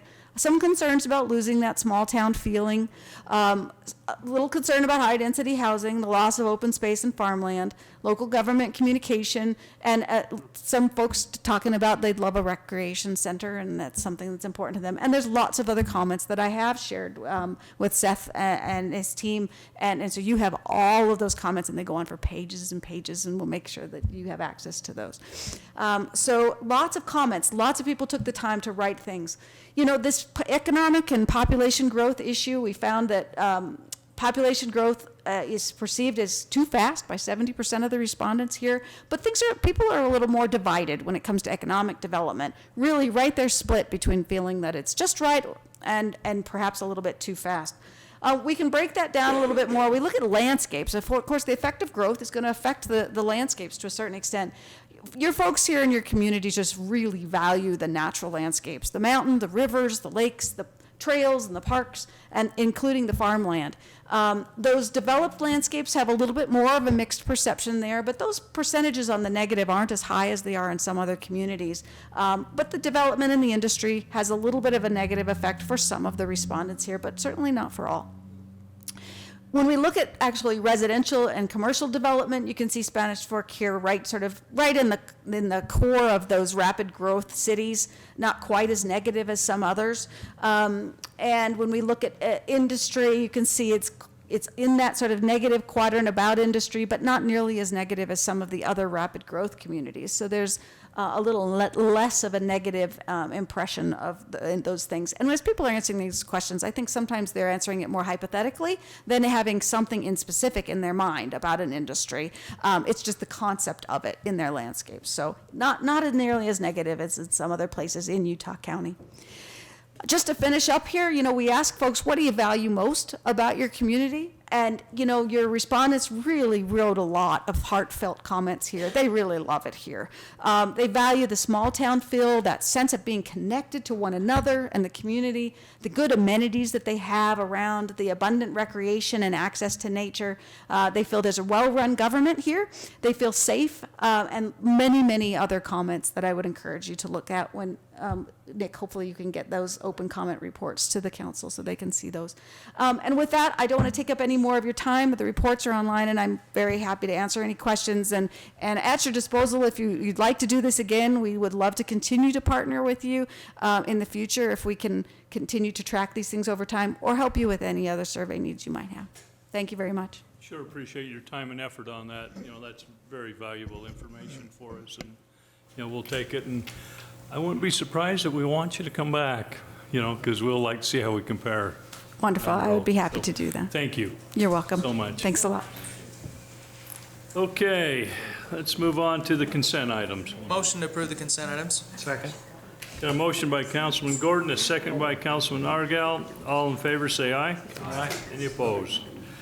We don't have a public hearing. New business, proposed J-6 annexation acceptance for further study. Yeah.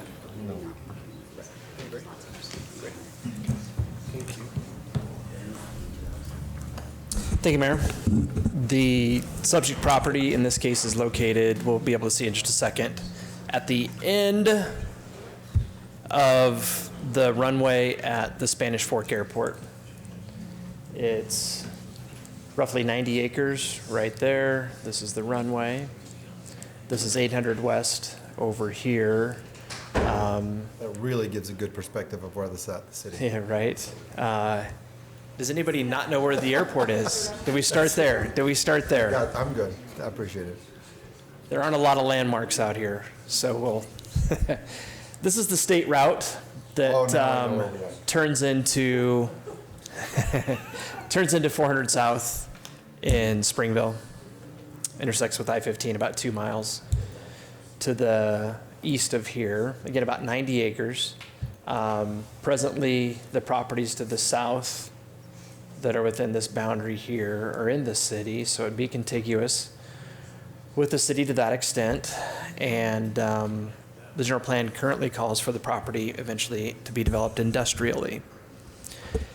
What's before the council tonight is just simply to accept the proposal for further study. It doesn't bind the council in the future to act on it, to approve it, that is.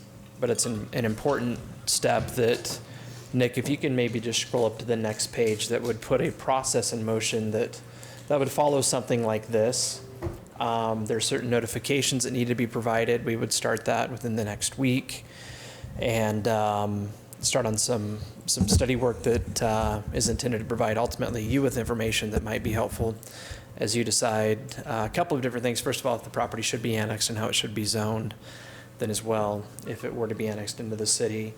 We would anticipate hitting these particular dates, so if you accept it tonight for further study, then in all likelihood, I think it would be back on your agenda in a little over 2 months.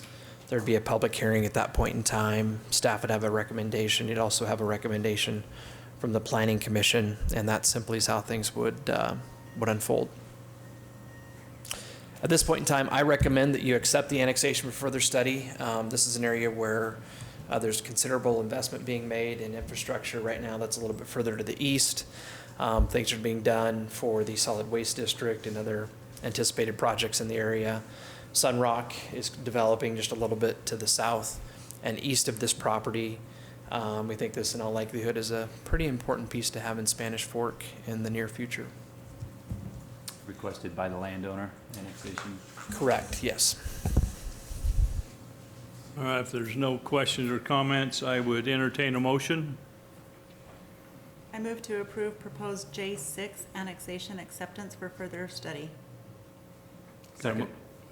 Sorry. Got a motion by Councilmember Beck, a second by, was it you? Yep. Councilmember Hall. All in favor say aye. Aye. Any opposed? All right. Don't leave, Dave. On the property we talked about earlier, is that a similar timeline it could be expected? It's just maybe a month behind. That one is about 2 months ahead of this one, the one we just talked about. Okay. Yes, you'll see that in 2 weeks. For approval to be annexed? For approval, yes. So the council previously accepted that for further study. Gotcha. And we're that far along in the process that right now we're at the tail end of that. So at the planning commission tomorrow, they're gonna make a recommendation to the city council? Exactly. Okay. Yep. Gotcha. Thanks. All right, ordinance 16-21, amending Title 13 regarding utility policies. Who's taking that one? Mayor, could you move that to the end of the new business? Seth wanted to be here if he could be. Okay, we'll move that down. We'll table that until the end of F here. So let's go to C, Easter Seal Goodwill Host Agency Agreement. Good evening, Mayor, Council. I'm Scott, the Library Director. We are excited about this opportunity that we've been approached with by Easter Seals Goodwill. They are a 501c3 nonprofit organization here in Utah County. They have a program in which they do job placement for individuals of lower income who are over the age of 55, who are looking to get back into the workforce. And through this program, they find host agencies who act as hosts for these individuals to learn certain job skills and traits that will make them valuable in the workforce. And so we've been approached to be a host agency at the library and provide opportunities for these individuals to come and essentially work at the library at no expense to the library. They're paid by this nonprofit organization through funds that they receive through the United States Department of Labor. And essentially these individuals would work for up to 20 hours a week at the library, performing tasks such as checking items in, pulling holds, shelving items, kind of those entry-level responsibilities at the library. It's important to note that this isn't intended to replace any of our current or future employment needs. Rather, working as a host agency to help some of these individuals that are looking to get back into the workforce and get some of those skills that they need to be valuable in other places. We spoke with Springville City. They've been a part of this program for over a year. They use some of these individuals at their city office building to act as kind of that frontline staff, right? Helping staff or patrons coming in with questions, fielding phone calls, those kinds of things. So we think this is a great opportunity for us to be kind of the first department in the city to participate in this program and help identify, are there other needs or opportunities in city departments, say at the senior center or in other organizations within the city that could benefit from having some of these older residents participate in this program, work for the city through this organization and get ready to go back into the workforce. So this has been reviewed by the city legal staff, and we, the library staff, recommend approving this host agency agreement with Easter Seals. And I'm happy to answer any questions you have. Scott, what age did you say? Sorry? What age did you say? 55 and older. 55, okay. Geez.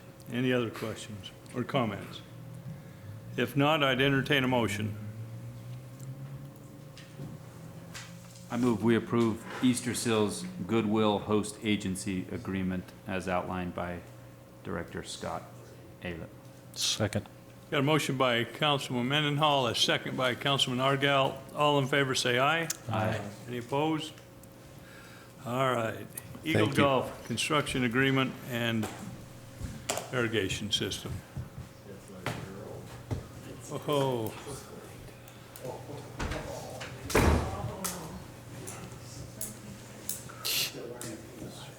No, he changed his tie. Missed it by that much. Just barely. Just barely missed. All right, go ahead, Bill. Mayor and Council, you have before you an agreement for the construction of the golf course irrigation system. And for the benefit of the millions of was it millions or just a million? Millions.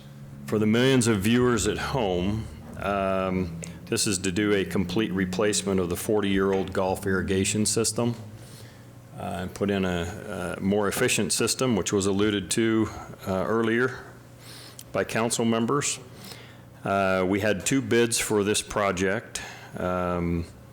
Eagle Golf Construction at $2,667,286.50. Made sure they got that 50 cents in there, didn't they? And the other bid we had come in came from Landscape Unlimited LLC, which was $3.2 million. We've also included in your packet a notice of award, so we're seeking to get approval for both of those tonight. So just for your information, we have, we budgeted $2.9 million in the budget, which we talked about in February.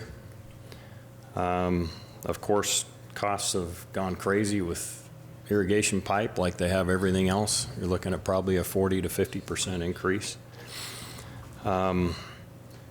So I want you to know that the agreement we're trying to get approved tonight is just for the installation of the irrigation system itself.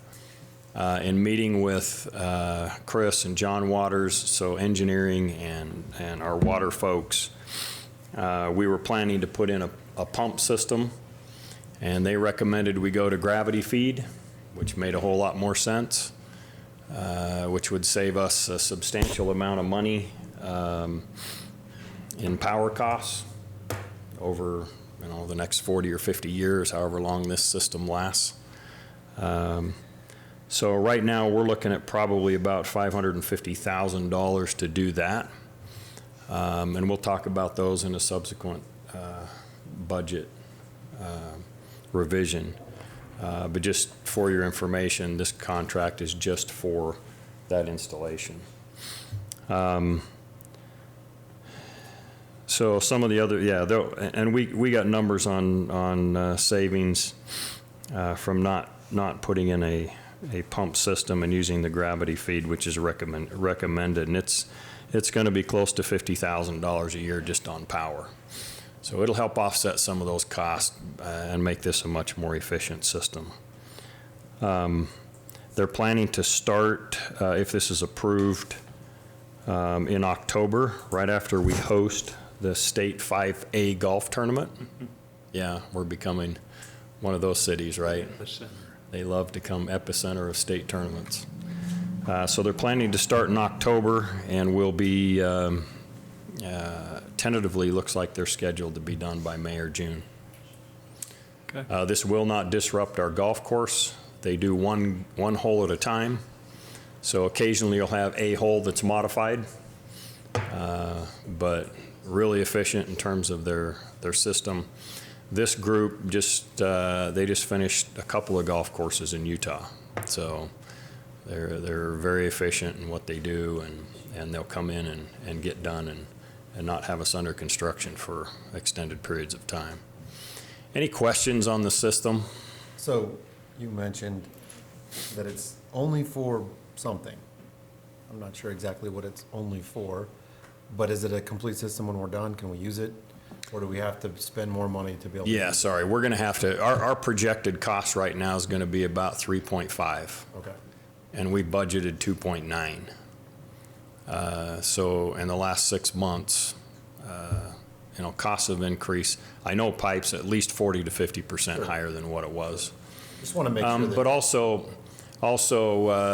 the gravity feed system that Chris and the engineering department came up with is actually going to be cheaper than putting in the pumps that we had planned to do. Yeah. It feels like we approved $2.7 million and we really approved 3.5. Because there's not much you can do with it if you're not connected. Right. To anything.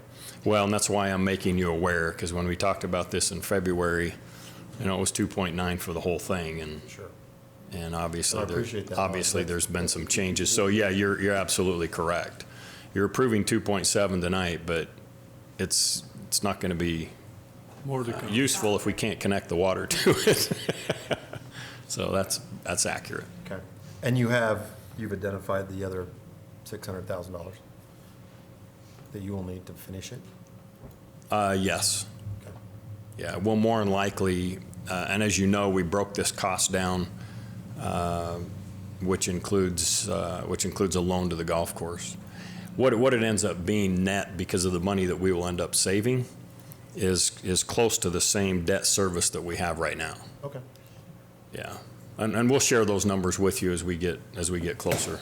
They're still trying to flush some of those out, but that's the estimate that they've come up with at the moment, which I think is pretty accurate.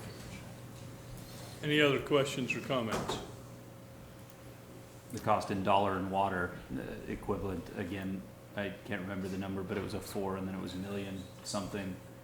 Yeah, and I appreciate Councilman Argyle bringing that up. We're going to save 41 million gallons of water a year, and I don't remember what that equivalent was. I can look that up for you, but it's a significant amount of water. Yeah, just because our system's so inefficient. It's like our golf course not having the Raccio system. Is what you're saying. That's correct. It's the equivalent. Great. Any other comments or questions? Seeing none, I would entertain a motion.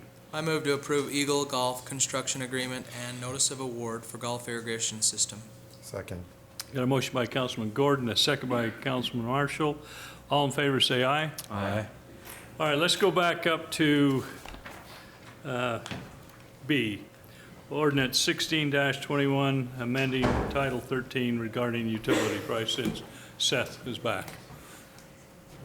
Or maybe Seth would like to make a statement. The reason Seth left, let me just say this, is he's wearing all blue. There was a gender reveal, his first grandchild.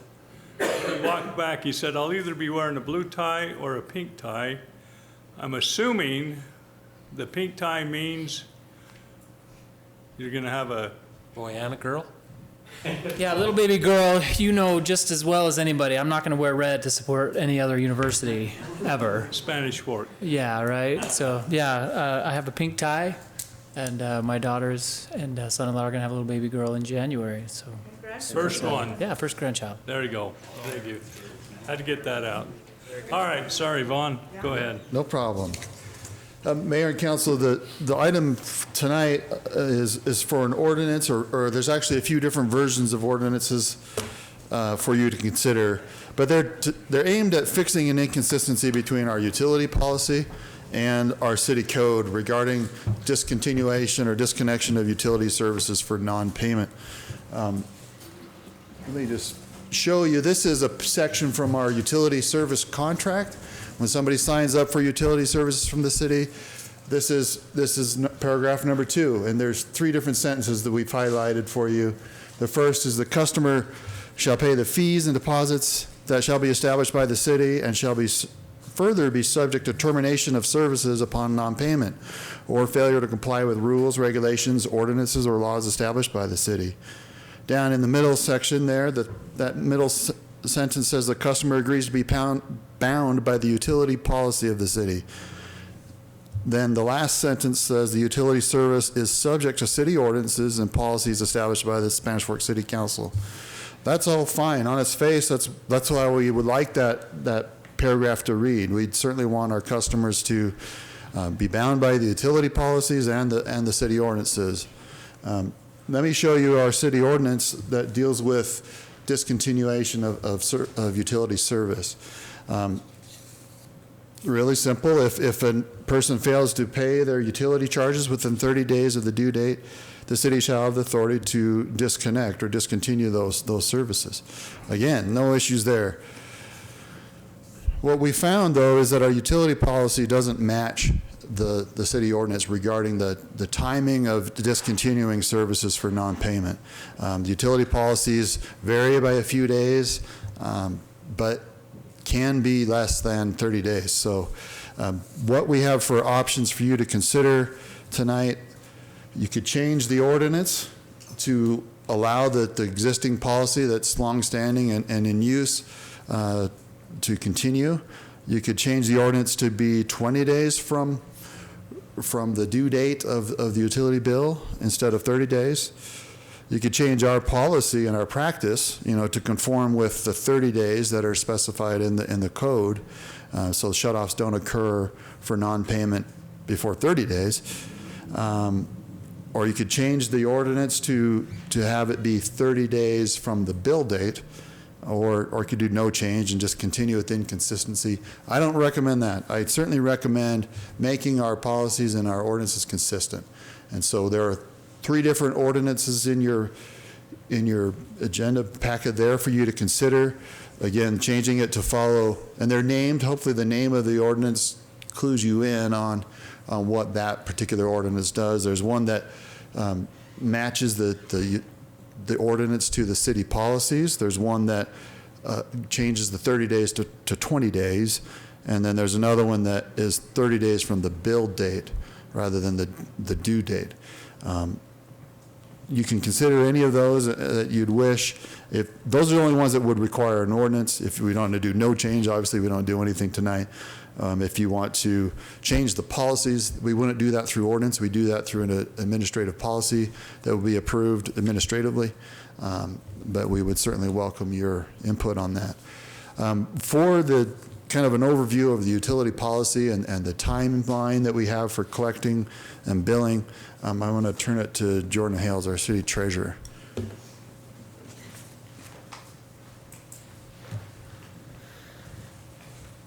All right, so I'm going to explain what we've been doing in practice for over 20 years. And I've brought Pam along with me in the back. She's our utility office supervisor, helps me with manage the office.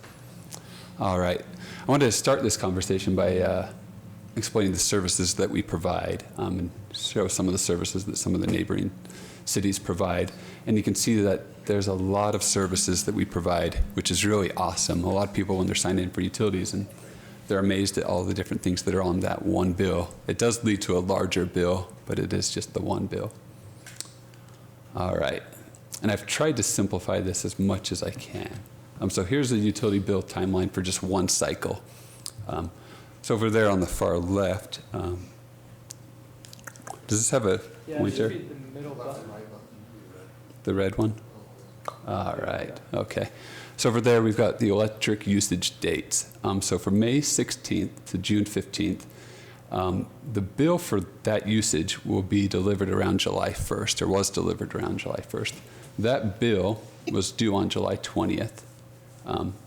The next bill, obviously, is going to be delivered on August 1st.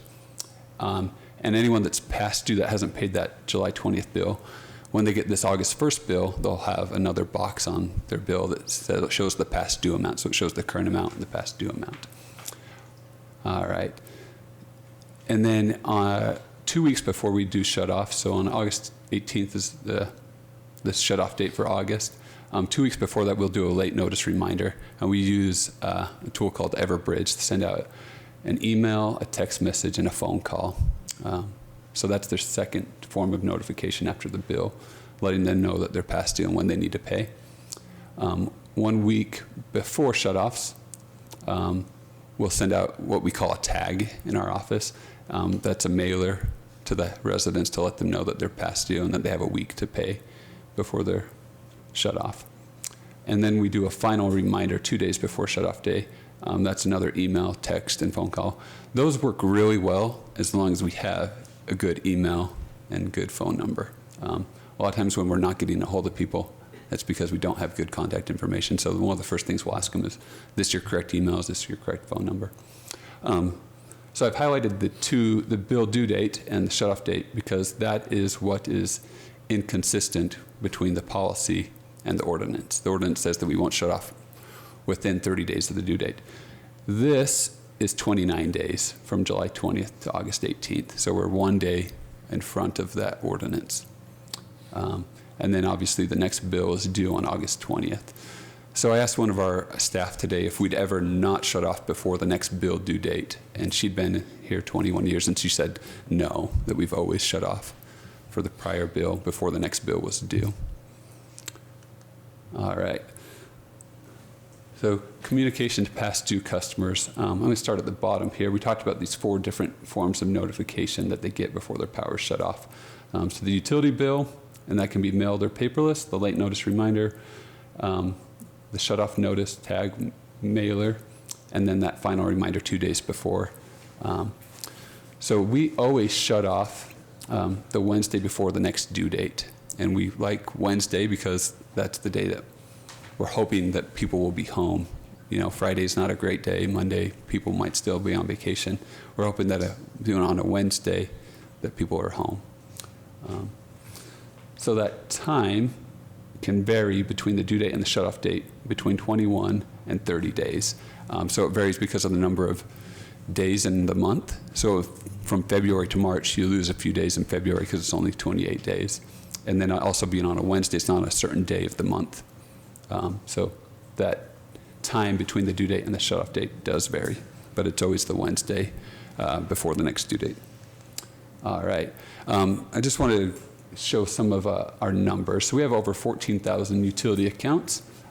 Just about 9% of those will accrue a late fee that won't pay on time, which is really pretty low, and it's been going lower. We used to be 15, 16%. So we'll get about 9% that get a late fee. Of those that get a late fee, most of those are paid by the week before shutoffs, so they don't get this $15 tag. And then of those 291 that get a notice the week before shutoffs, we'll end up shutting off about 32 accounts on average. So it gives you a sense of what we're working with. All right. I wanted to put a plug in for our utility assistance program. I thought this would be a good time to bring it up. So the utility assistance program, we partnered with the Community Action, their food bank located in Provo. So we collect funds and then we send them to Community Action, and they actually administer the program. So here's some of the, for people that can qualify for assistance, it's only for Spanish Fork City residents. And to qualify for assistance, households must have a gross income under 150% of the federal poverty guidelines, or have suffered a life-changing event such as a death in the family or loss of job, that type of thing. In addition to Community Actions, the program we've created with them, HEAT program, is administered by the state, and that's another place that people can get assistance. And then we've added this on in the last couple of months, this temporary rent assistance program, to make people aware of this program that's been available since the pandemic has come about. All right, you can. Can I ask a question on that? Yeah. I know, like, we can round up our bill. Oh yeah, so Is that donating. anyone? Oh, I that's forgot donating. to. Okay. Yeah, so if you want to donate, I forgot to mention that. If you want to donate to this program, you can do it a couple of different ways. One, you can have your utility bill rounded up to the nearest dollar. So if it was $29.75, you round it up. It'd be $30, and that 25 cents would go to the program. So how does the donations go to any of these programs below that? Or No, so how is that used? this donating to this program is only going to the program that we've established for our residents only, with Community Action. And people can also make a one-time donation. Jiffy Lube, when we did that voucher program last November, December, they donated all those vouchers that they'd received to the utility assistance program. I think it was about $4,000, which was awesome. Yeah, it was pretty cool, that local business. Yeah. So are there 3 assistance programs then? So yes, that I know of. So these two, Community Action, the one we've created with them, and HEAT are specifically for utility assistance. Okay. And then this is something that we just thought felt right to include on this webpage for rent relief. Yeah. So Jordan, back to your very first slide, Yeah. where you had the timeline, sorry. That quote right there. Yeah. So the question, you're saying this is the issue here? Yeah, so the issue is between these two yellow dates. Our ordinance says we won't shut off within 30 days of the bill due date, and this has been 29 days. But at that point, we're also 21 to 30, 60, 90 days behind, right? Let me. So one thing that's interesting is if you look at, well, I guess this slide actually shows that the time from the usage to when you're shut off, that's been over 2 months from when the service was used to when you're actually shut off for that service. So one thing that we try to help new residents understand is that you're billed in arrears. You go and use the service, and then you're billed for it. So there becomes quite a bit of time between when you use the service to when you're billed for it. And we try and shorten that as much as we can, but it is quite a bit of work to get those bills out and then giving them time to pay the bill as well. The one that you're mailing out a notice, is that the 811 box there? You're mailing a notice? Yes. Are you sending it in the mail that day, or is that the day that's received by the client? You know that? It's the day you send it in the mail. What's that time? It's in the mail. So that's the day it's mailed. Days later. Yes. Yeah, a day or two later. Yep. So Jordan, explain to me how this ranges from 21 to 29 again. So because it's always the Wednesday before the 20th, it could be anywhere from the 13th to the 19th, right? So if it's March 13th and the bill is due on February 20th, that could be 21 days. Yeah. You want them home on a Wednesday when you go to? We do shut-offs on Wednesdays because that's when we're going to have the most staff here. It's a busy day for our office, and hopefully that's when we're going to catch customers. For us. It is And for the resident at the house? Well, it's a busy day for our staff, so we like to have lots of staff here, and Wednesday we're going to be more staffed, but also for the residents, we're more likely.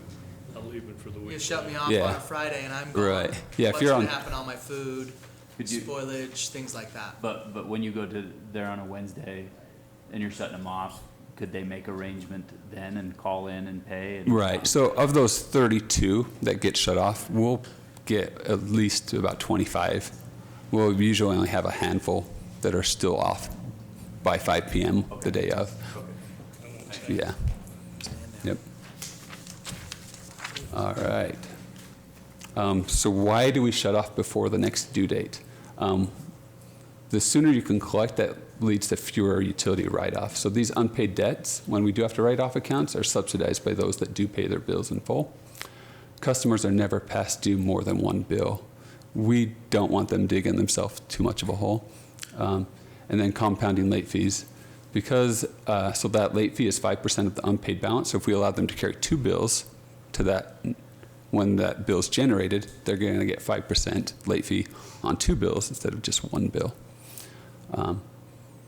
Yeah. All right. So these two options in red are in red because they bring our ordinance in line with the practice that we've followed for the past 20 years. So that's my recommendation. It's what we've been doing for 20 years and it seems to be working. Yeah. Some other options, like we said, are to change our policy and practice to match the ordinance, or we can continue with the inconsistency, which we would not want to do, I wouldn't think. Explain to that, you're going to get to it. Never mind. Number 4 is confusing to me. So. Number 4, so change the ordinance to be 30 days after the bill date. This is one I wouldn't recommend. So that's saying that we'd shut off 30 days after the bill date, which would be the 1st of the month rather than the 20th of the month. And I think that one's kind of confusing to people. I think most people are used to being shut off so many days after the due date, not after they received the bill. So the bill's around the 1st, and then it's always due on the 20th. So it's just moving that time period up 20 days. So this is the option 1 ordinance that Vaughn has written up. So this is simply changing it from 30 days after the bill due date to just reference the city policy and give the city policy control over what that is. So our policy is in line with our practice now. The other option is to simply change it from 30 days after the due date to 20 days after the due date. So that would be the minimum, and yeah, we'd always your be. Policy would drive the 21 to 29. Yeah, we'd always be at least 20 days at the shortest. So any questions for me or for George, can I Pam? mention something on that? Yeah. So just so you're aware, we researched some of the surrounding cities, and Springville Cities reads pretty close to this. It's also 20 days, and then Provo's is written in a way that is similar to option 1. Okay. Thank you. You done with your presentation? As long as you don't have any questions for me. All right.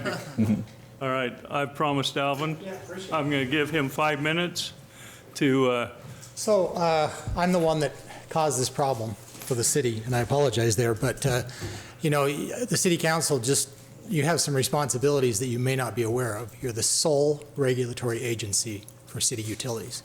So if there was a privately run utility in the city, there are 2 government agencies at the state level that regulate that. They do not touch city utilities because the theory is that you as the city council can adequately be the regulatory agency. So I want to make you very aware of that and put that in the context of my things. So years ago, the city council, you know, prior city council obviously created some basic protections for the citizens of the city, giving them 30 days, as they talked about in the ordinance. And unfortunately, the city has been violating that law for 20 years. But it's not just been a situation where the city's known about this for some time. I became aware of this inconsistency over a year ago, and I mentioned to the head of the utility department, and at the time they said they knew there was a consistency between city policy and the law, but they indicated they needed to get that changed, but nothing happened. So 3 weeks ago today, as you're aware, Mayor, you were CC'd on that letter. I sent a letter to 4 officials, and I basically said, you know, get your act together, get your policies in line with the law, because the law is the regulatory document for the city. So the city council is probably a previous city council that created that regulatory document, but the city is obligated, the professionals in the city are obligated to do that. Now, it wasn't an ignorance of the law thing, at least for the past year, because there's been verbal notification that there was an issue there. 4 days ago, the city manager called me, and from that conversation, I learned that the city attorney, Vaughn, had told the city that the law, which was created by the city council, was irrelevant to the utility shutoff policies. So from what I was told, the city attorney told the city manager that there was no past liability for violating the law of the city, and that they could just go forward. And that concerns me greatly, and I hope it concerns the city council also. The reasoning that was told to me is that the city had utility policies, they said, and those utility policies, the customer agreed to those when they signed up for service. As you know, they don't have an option to write a contract with the city. They have to. That's the only way they can get service. And as a monopoly, the city acts as a monopoly when it comes to utilities. So there's no option. If you want electricity to your house, well, I mean, I guess you get solar. If you want to turn on the electricity to the house, you've got to agree to that policy. But the city was never given the legal authority to create those policies which violated city law. And that concerns me. That concerns me from a process perspective. It concerns me from the fact that the city is saying, oh no, we can write policies, we don't have to. Even if we know that law is in place, our policies override that. And so I believe the city council, as a regulatory agency for the utilities, has a responsibility to investigate this and go into deeper things. Now the city comes to you, and I had these remarks prepared, but obviously since I was notified Friday that this meeting was happening, and Vaughn has kind of given you guys some additional options from what was on the agenda beforehand, but they're coming to you asking you, instead of just complying with the law that has been in place for 20 years and getting their act together, they're now coming to you and asking you to change the law. And then as this ordinance is written, also one of the problems with this ordinance is that instead of preserving the council's authority over the regulation of that shutoff policy, they're just referencing consistent with utility office policies. And they were not able to provide me any change control process that they're going to follow. So in theory, anyone arbitrarily within the city utilities without consultation with the council could change those policies at any time. So do you realize they didn't give you a complete picture here today? Because under existing city policies, businesses have more protections than the residents. The policies allow businesses a week beyond the shutoff date before the power is shut off. So under those utility office policies, businesses get a week extra than the citizens. And apparently, they also require 4 different city officials to approve a business shutoff.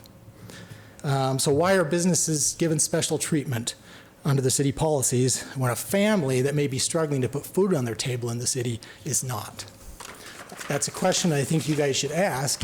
And if you give the policy, if you give that regulatory power back to the city directly without any oversight by just saying, no, we can just go with your city office policies, I think that's something you need to consider. 30 days is not unreasonable, even if that means the city loses a little bit of revenue, which isn't very much. You know, you put that in context with the amount of money the city spends, you know, $3.5 million on new water system for the golf course, which is needed. But those 34 families in the city that are going to have their utilities shut off, you know, there's no, you know, certainly we can have compassion as a city. The city could afford to have compassion and give them an extra week. Now, I have had experiences with at least one family where, you know, I got an urgent call from them and their utilities had been shut off and they were just looking for anyone to help. And that impacted me greatly. Because fortunately at that time I was able to help them. I was able to go get some cash because at that time it was cash only and I think you can now allow them to do credit cards and stuff to catch up, but they had to catch up on the full balance. It was like once they're shut off, they have to not just pay the past due, but catch up. And so, fortunately, I was able to help them out, but the impact to that struggling family with young kids to having their utilities turned off was so drastic that I think we have to be very, very careful with our policies. Now, if the utilities were provided by a private enterprise, there are a host of additional protections that the state regulatory agencies mandate. And I don't really want to go into those at this point, but I actually want, my recommendation is that you go to the city and say, look, get your practices in line with the law, and then come back to us and let's talk. But in the meantime, what I think you should do is get a commission together or get a committee together, maybe include some business leaders, maybe include some people that have had their power shut off, maybe include, you know, a few others, maybe a couple of the council people, and look at what the state does when they regulate private utilities, and take your role of regulating the utilities to protect the citizens very seriously, and come back with even more options. So, for example, you know, the last city notice I saw from someone, the term it was sent 6 days before it was only sent 6 days before state law for private utilities requires 10 days. State law for private utilities mandates the utility provide a one-time catch-up plan, deferred payment agreement, where the past due balance can be amortized over the payments for the next 12 months. You know, it perplexes me that when I wrote a letter to the city to say, you know, please obey the law, that instead of saying, oh yeah, we're going to obey the law, they asked the council to change the law. And when I asked them to make it right, I said, let's look at it for the past 2 years and make it right with anyone that you've terminated the utilities for because you were violating the law, that our city attorney would come back and say, nah, the city policies, because they signed a contract with us, you know, we don't have to worry about that. So that's what I have to say. I appreciate your time. I hope, I know you guys are busy folks with a lot of responsibilities, but you're the only line of defense for the struggling families in the city in terms of regulating the utility policies. And I hope you take that seriously. Thanks. Thank you, Alvin. Seth, do you want to address anything, and then I'll give the council an opportunity. I don't have anything else to add. I think that Jordan and Vaughn were able to walk through really well. I don't know, Pam, if Pam really doesn't want to speak, but it might be helpful. That's a first. She's here. I think Councilman Mendenhall, you asked a question about those that get on the shut-off list and how that works. And I think it'd be helpful, Pam, would you mind coming up? walking through some of the experience that you have. She gets to interact with people on a monthly basis or however often somebody's on that list. I want to highlight something that that Jordan talked about as Pam's already here. Wasn't that long of a walk, I guess, but due to the communications that we have with the residents, there are a number of touch points, if you will, whether they're text, emails, or letters, and that's the single greatest, I think, thing that we do is we work with the residents. And one thing that I'll ask Pam to touch on is when a resident is in a challenging spot, what she does with them on a monthly basis or on a semi-regular basis if they're in a challenging spot. Because that's, I think, what Mr. Black's comments really are about as we talk about those in need. And we always encourage the resident when they find themselves in a difficult spot to call us. And not just us, whoever their creditors may be, right? Don't wait until that shut-off day, whenever it is. Don't ignore the due notice. Don't ignore the text or the phone call. Don't ignore the letter in the mail. When you find yourselves in trouble, pick up the phone and call, and you'll find that the city staff there will work with you in, one, making payment arrangements, or two, identifying some of those additional resources that can be made available that will significantly help you. And Pam, if you would share some of that experience that you have. Okay, so I've had, especially since in this past year with COVID and everything that's been going on, I have several residents that I have, and am still actually in the process of working out of being able to get them to being current on their utility bills. I've been working with them for over a year. Different circumstances. And I've actually, there's a lot of people that I do talk to on a monthly basis. I mean, it makes it sound like we fall within that policy and there's no ifs, ands, or buts, and that is not true. There are some circumstances that, unfortunately, people have not done what they have committed to do with me, though we have gotten into circumstances where we do have to, at some point, say, I'm sorry, we have given you, multiple chances to make arrangements or do something outside of our policy, and they don't do that, and we don't want to let people, that's what I try to tell people, as Seth said, to, please just communicate with me. If you'll communicate with me, I mean, I'm human too. I've been in different circumstances. I've been there, and I can empathize with people to these situations. And so without trying to be too personal with a lot of them, I'll say, without getting in too much of your personal life, can you tell me, are you affected by the loss of a job? Are you affected by medical issues? Give me a little bit of your situation, and I will refer them. I'll even put them in touch with our community action program. I will give them the information to get to Catherine, who administers our program for us for Spanish Fork City, and I'll be in contact with her. I mean, I'll be an advocate. I will work with them. I have about 3 people that come to mind right now that I am still working through from COVID. And I explained to them, I want these fees. I mean, we don't want to have additional fees with them going on. That's our goal, is to get them to where they're paying just their monthly bill without these fees, that they could use that money for other reasons. I mean, we're the same on that other end. We're working to accomplish a common goal. And we do have these policies in place, and sometimes there's not a choice but to follow those, but I really have, that's what I do emphasize that with everybody. I'll ask them, did you receive your bill? Did you receive your shut-off notice? The first thing I'll ask them when I get them on the phone is, do we have a good contact number for you? I'll make sure we have that information. And then my next point will be, did you get the bill? Did you get the shut-off notice? Did you get the Everbridge notice?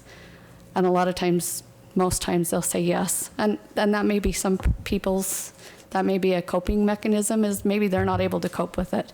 But I just emphasize, please just call me before this happens, because it makes it a lot harder at this point for me to be able to work with you. And so, anyway, I've had some real, I mean, I've got a lot of people that I know on a first name basis and know a lot about them because I've talked to them enough that I know their situations. And they'll call me the next month and I'll say, hey, how's this going, or how's that going, or did you get that new job, or, you know, work picking up for you. And I have a lot of relationships like that. So I like to think that we do the best we can, realizing people are human, but so are we. You know, we can emphasize with that and empathize.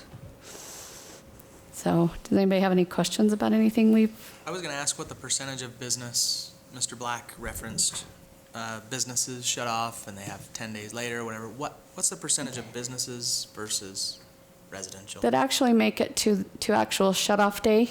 Yeah.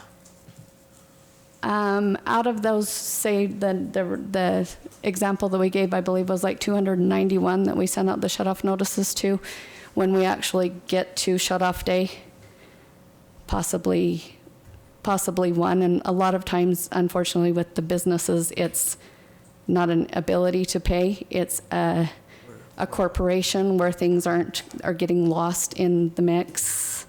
Their billing goes out of Texas and their business is here, and so something didn't get to where it needs to be. In all reality, it's not normally an inability to pay. I do have one business here in town that we worked with for a really, really long time, and we got them back on track as well. They're back on track, and that was by working with them, and we didn't even necessarily need to go that extra week. We were able to work with them within a time frame that we also established for our residents. Thanks, that's helpful. Well, maybe to piggyback on that, can you tell us why the businesses get an extra week? Or is that a question for Jordan or Seth? Is there any reason?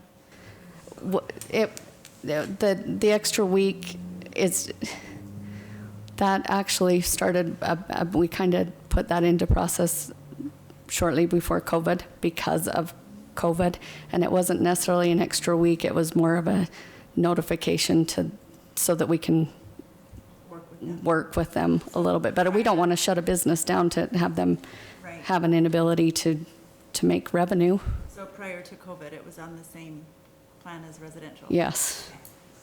Thank you. Any other questions for Pam?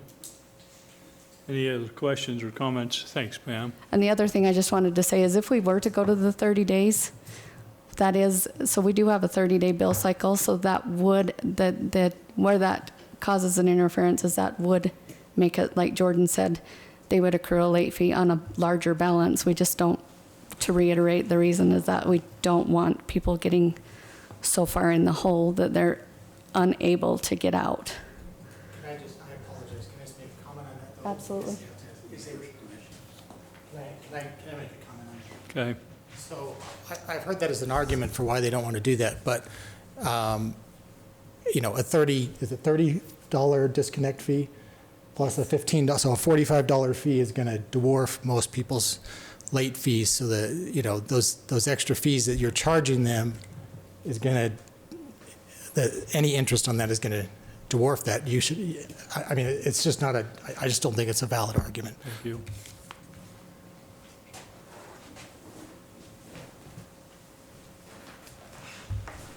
In the end, it's just math. Whatever their bill is times 5%. So if it's a $400 utility bill this month, and 5% of that is $20. If it's 2 months, it carries over, then it's 5% on, if the next month's another $400, and it's $820 at 5%. So I think one thing we, as a city, as the staff, we were comfortable with whatever. When we understood of the inconsistencies here, we have it here on the agenda to make sure that we get it right, whatever it is. Comfortable with whatever direction we go. But we want to make sure that whatever path we take, we can make it as maybe least confusing as possible. So if we adjusted it a week later, that's okay. I don't love the idea, professionally speaking, I don't love the idea of crossing over that other billing cycle because of that compounding nature. whether it's an additional $20 and then a shut-off fee and then a tag fee, or a tag fee and then a shut-off fee. Those are additional fees that if we don't have to charge, I would like to not charge. Some could say, well, don't charge late fees. And I think that's something in the world that we live today. If you don't have a late fee on something, then your amounts get pushed aside, and, well, I'll pay this one because there's a late fee, and I won't pay that one because there is a late fee. And this is a service. This isn't something that we're billing as a stable, this is a monthly amount because of whatever. This is a service that somebody has consumed, right? This is power that somebody consumed because they're turning their lights on, and this is water that somebody's consumed through drinking, showers, watering their yard, or whatever. So these are services that are consumed, no different than you or I going to a restaurant or going to a store. And so having that late fee is, I think, an important part of, unfortunately, an important part of how society functions. So I don't like the idea of maybe eliminating that, but I also don't like the idea of compounding that, and then having those additional shut-off fees. What I love the most is when a resident has a challenge paying their bill, that they reach out. And if they reach out, they get a hold of Pam, and Pam works arrangements with them. I think almost every time. I say almost because at some point maybe I've exasperated this line, 200 times, and she's like, I don't know what I can do with you. But even if I reach out in that circumstance, I'm guessing that Pam will actually work things out with them before they get to shut off. So in the end, that's the thing I love the most, and we want to see the most, which is why we have those different touches that we have, right, with the different text, phone calls, and other things. So anyways, there you go. So just a comment. Yeah. What's your name? Yeah. I'm Alvin Black. Black, that's right. Sorry, Mr. Black. So you're here accusing us that we've been breaking the law. Our policies need to be uniform, and the citizens need to be able to read them. And we need to probably fix that.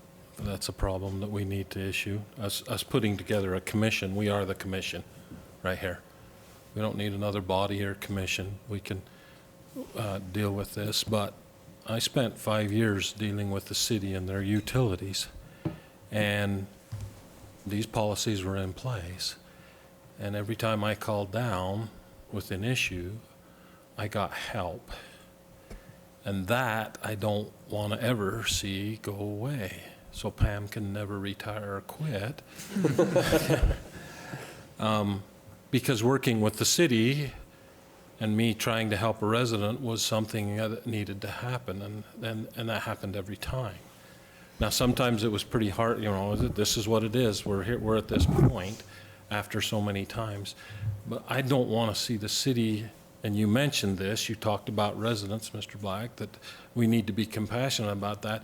And yeah, it's easy for us to write off a $100 bill, but then I get to pay for that and he gets to pay for that. We don't want to do that. We want to keep that as honest and straightforward, and you use the power, you need to pay for the power. But I don't want the compassion of the city to go away because we have a policy and a law that says, okay, this is what you do, this is what you do. Now, when it comes to do that, we have to do that. We need to do that because you need to know that if you're not going to pay your bill, this is what's going to happen.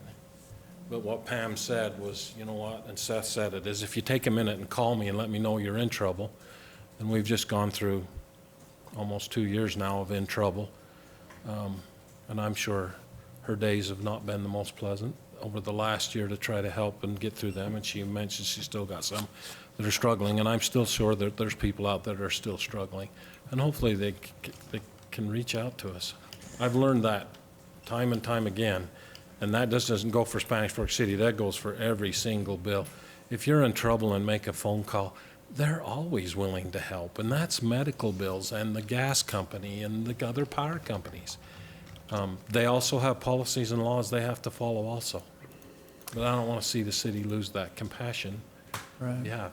Thank you for saying that. And if you pull up the slide that shows the number that go from utility accounts down to shutoffs, but maybe let me say something. I don't spend a lot of time on Facebook, but I'm going to bring something up kind of in line with what you were mentioning, Councilman Argyle. Pam, I think, has probably one of the hardest jobs in the city because she gets to interact with people in some of their tough moments, right? And people don't say nice things when you're calling them about their past due utility bill. So I think Pam has a really tough job, and we really appreciate the compassion with which she does that work. And not just Pam alone, but all the folks that work in that office.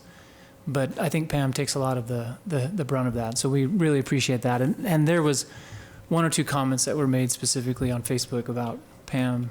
And I just want to say that was not good. And if anybody knows Pam as an individual, they'll know that her heart is as pure as gold, and her desire to help is as straight as an arrow. And I don't appreciate it when people say things about anybody in a negative way, but in this forum, I just wanted to address that. It wasn't Mr. Black that made that comment, but somebody in one of those threads, and I just want to make sure that maybe publicly we express our gratitude for the work that she does and how she goes about that. I want to reiterate maybe some round numbers, but about 91% of all residents pay their bill on time. And then between the time we go from the due date on the 20th to the time that we hit a shut-off date, whenever that is, as it works its way up or down on the calendar, it works to 0.3%. And so somewhere from the 20th of the month to that shut-off date, whenever that is, 9.7% of the residents that are in that situation, and businesses too, 9.7% of them figure that out with the utility office. And about 0.3% on average. It goes up and down, but quite frankly, the numbers have been really, really low. Just looking at them historically, going back 33, 26, 31, 33. And so it's really a great story that we aren't talking about a large number of people. That doesn't mean that the issue isn't important. That's not what I'm trying to say. But somewhere in the processes that we've outlined, 9.7% of those, getting from 0 to 99.7% find a way to either communicate or pay that bill. And so again, we're just talking about the timing of this, trying to make sure that it aligns. I'll sit down unless you have any other questions for me. Any other comments on this? Just really quickly on the empathy side of this, I like what Councilman Argyle said, and I think policy needs to balance that side of it, of not burdening the rest of the citizens, with paying other people's bill, but also leaning on the empathetic side. So I appreciate the tough job that you do have. The community action services food bank that we donate to, I can tell you it's not just lip service to send them money, but the work that they really do is amazing. There's a program inside there called Circles of Utah Valley that focuses more on helping families in the budgeting aspect. I've served alongside our city employees at that location, and see really what empowers individual families that are struggling and not just struggling once, but struggling routinely, and giving them tools and resources and the help to not only maybe help catch up that one bill, but the tools for their family to try to end a cycle of poverty. There's real tools there, real people working shoulder to shoulder. And just to speak of, again, that's a local resource in Provo, but Tabitha's Way is talked about all the time. I think that's the pin I got on here, but I'm telling you, the resources there.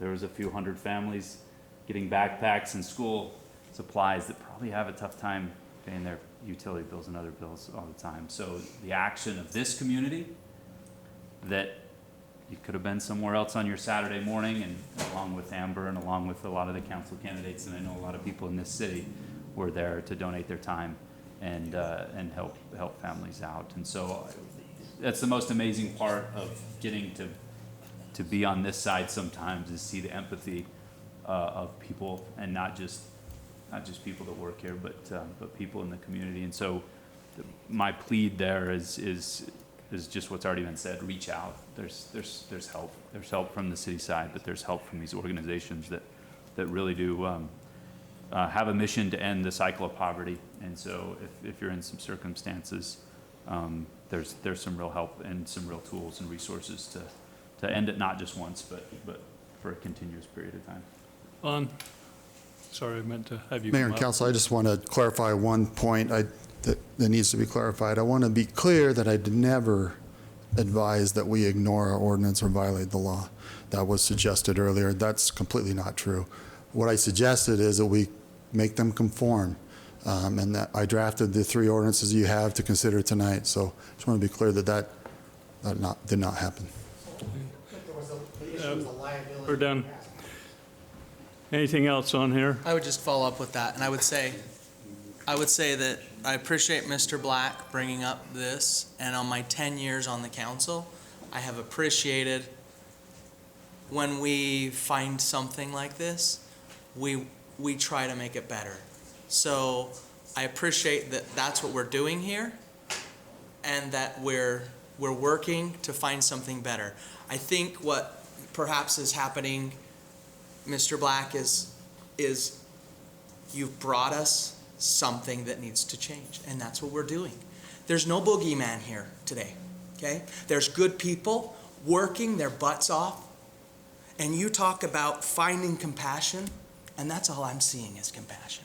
And so let's try not to focus on what we found and focus on the solution. We've been given 3 solutions. We're going to vote on that.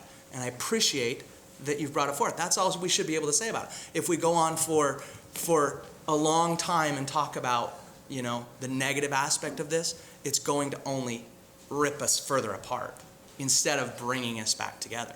And we've heard great stories about wonderful compassion. I bet everybody in this room knows someone, including myself, that's been in a situation where their utilities are about to shut off. Nobody in here is not feeling compassion towards those individuals. And so I want to make sure that's very clear. We work very well together with council, staff. We fight, we argue, we come to the table with solutions. And so I just want to make sure that that's understood at this point. Edge. Councilor Marshall. So first I want to say thanks for bringing it to our attention. There's no way that we can sift through all the ordinances and policies and make sure they're consistent. We just don't have the time. And without people like you looking at them, we're not going to make it better. So I appreciate that.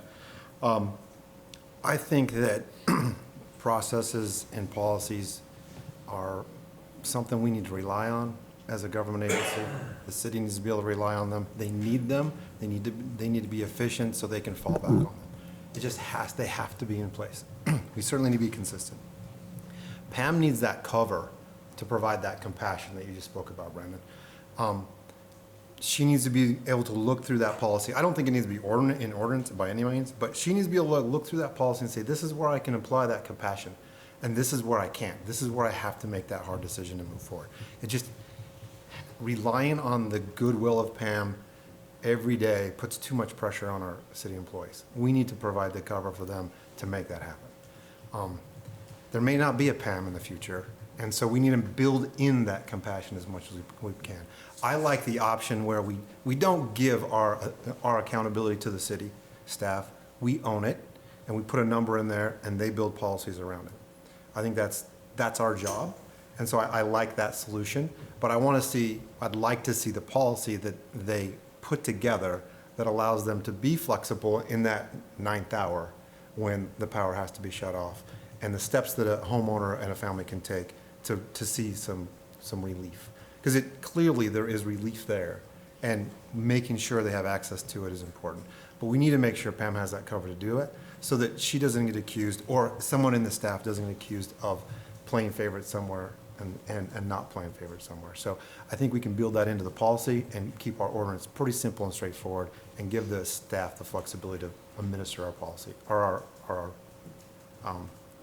decision. So that's my 2 cents. Okay, thank you. Once again, I appreciate you coming and then bringing this to our attention. That's what it's all about. That's how we here on the mayor and the council, people coming, just like the ones come here about the drag racing, the problem with the storm drain. That's why we are here, for you to come and talk to us so we can help. And that's what we're trying to do. We're trying to help. So right now, we have 3 ordinances up there that we can choose from. I would entertain a motion from any one of them. If there's one that you feel more strongly about, tell me why, and then let's go from there. I think, can you put back, oh yeah, there they are. So change the ordinance to follow the established policy, change the ordinance to be 20 days or instead of 30, change the policy practice, do not shut off before 30 days. I believe those are probably the. Shane, can you elaborate then with your thoughts on Sure.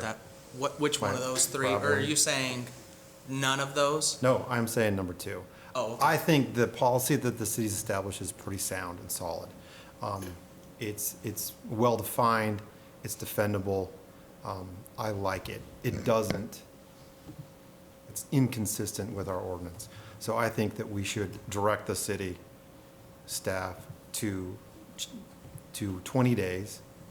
That way the policy does match our direction and we are consistent and we do not give the city the option of changing the policy at will. Like to make a motion? I would make a motion that we change the ordinance according to number 2, which is simply changing 30 days to 20 days. Second. Got a motion by Councilman Marshall, a second by Councilman Gordon. This will be a roll call vote. Councilman Argal. Aye. Councilmember Beck. Aye. Councilman Gordon. Aye.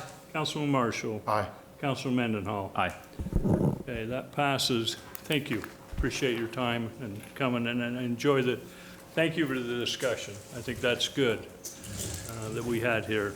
Let's move down to E, East Bench Utility Agreement.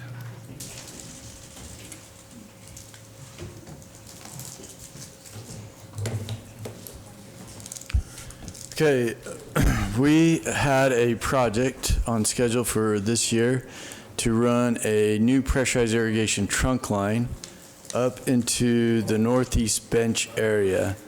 This would help with some pressure fluctuation in that area and allow us to keep the pressures more consistent. As a part of that project, though, is we had a development in this area being proposed, one just north of it, and then a few developments along the route. And so we met with the developers, and we thought it would be well to get together and not just do the pressurized irrigation line, but do the sewer and the drinking water lines all at the same time. We've talked about this a few times. The key being that the road has to be overlaid after any trench. And so if we can do all the trenches at once and just overlay the road once, then it saves all parties quite a bit of money. And so we've been working that out for quite some time, and getting the developers to all work together is a challenge. And so this agreement kind of accommodates maybe them being in charge of their own utilities but working together. And so what we have is a couple changes where basically the developer right here will have a time limit to get his utilities in.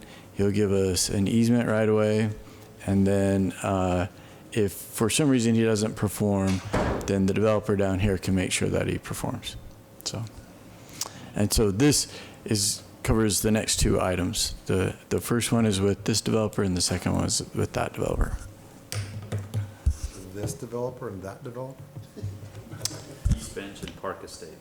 Yeah, so this is Quiet Meadows on the city property over here, and then this one is Park Estates over here. So we can do both of them at the same time? I would do a different motion for both. Both. Yeah. Okay. Make sure it's clear on the record. All right, any questions or comments? If not, I'd entertain a motion. I move to approve the East Bench Agreement as stated by Chris Thompson. Second? Got a motion by Councilman Mendenhall, a second by Councilman Nargal. All in favor say aye. Aye. Any opposed? All right. Park East Estate Utility Agreement as stated. Any questions on that one? If I move to approve the Park Estate Utility Agreement. Second. Got a motion by Councilman Mendenhall, a second by Councilman Gordon. All in favor say aye. Aye. Any opposed? All right, discussion. Water, division, is Frequent. that a discussion item? Do you want to discuss with us? Did we? Yeah, the FAQs. If you can go to the city's website, and what we have, if you go, can you scroll to the top? If you look under all of the different Public Works websites, you will have something in the corner called questions and requests. And we received some training that each division in Public Works and really in any agency needed to list the top 5 to 10 questions that are asked of them and issues that are in the community, and then formulate a well-written answer to those questions.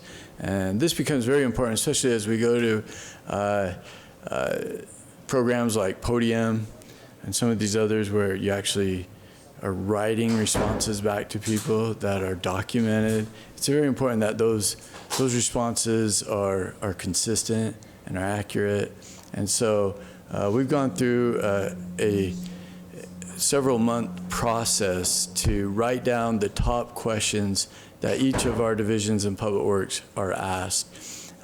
We've interviewed a lot of the receptionist staff here at the city, and a lot of the staff in Public Works. When people call, what are the questions that they're asking? And we compiled all of these for each division, and we've written a very well thought out, accurate, and consistent answer for those. And so we just want to take this time to go over the water ones, and then in a future council meeting we'll go over sewer and some of these others.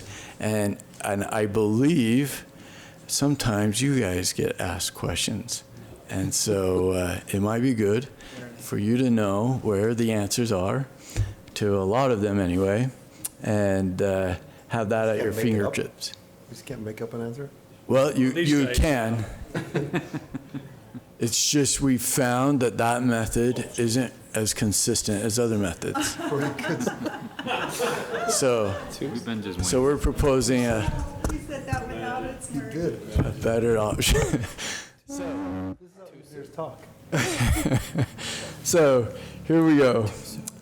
One of the main questions that were asked is, how do I shut off my drinking water or pressurized irrigation sprinkler system? And so if you click on this down arrow, You bet. there is a detailed answer to that. We even have a video showing where the valves are and how to do it. And so if you ever get asked that question, this is a great resource for that. So if I searched on YouTube for the answer to this, would this come up? If you write Spanish Fork, probably. All right. But if you don't write Spanish Fork, there's a lot of different ways. Yeah, so. Yeah, well.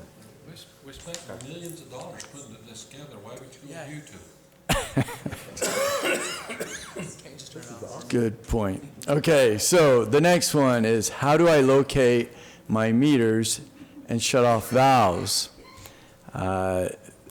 Basically, they're in the park strips. We describe what they look like. The pressurized irrigation meter is in a green box, and the water is in a round metal box. Okay, and it's weird that they call a round thing a box, but they do.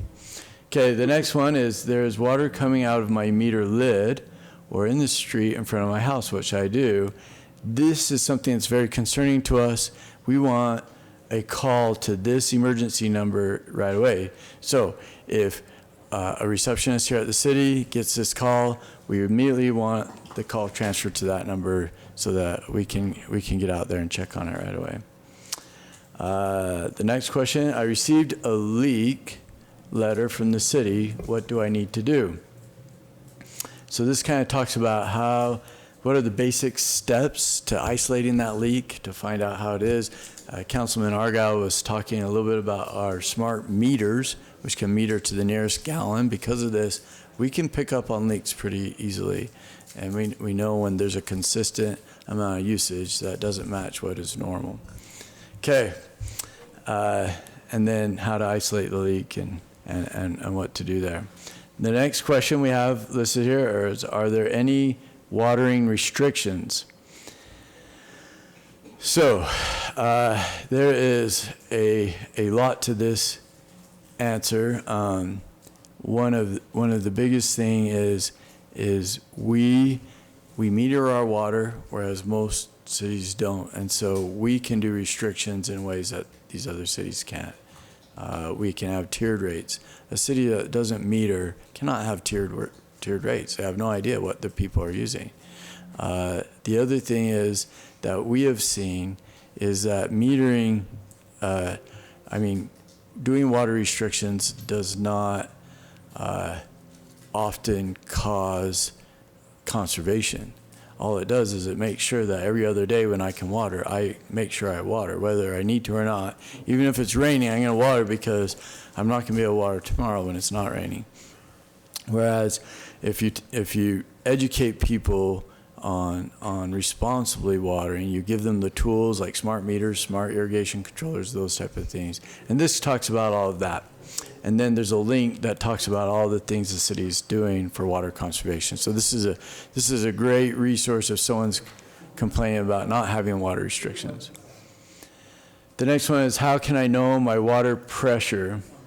We actually have a map that shows where the water pressures are, and it gives you some recommendations on what to design your sprinkler systems to. A lot of times people will want to know that when they're designing their sprinkler system. The next one is, what are the boundaries of the irrigation companies in the city? If you click on that, there's a map. So here's all the different irrigation companies, and they can get a PDF version of that and zoom in if they'd like to see exactly on their property. Okay, going down. A lot of people are not sure what flow versus pressure is when they're designing their sprinkler systems and stuff. So this is a little explanation on that. We get a lot of questions when people are getting into their sprinkler systems. Next one is, pressure in my home has slowly decreased or is too high. What can I do?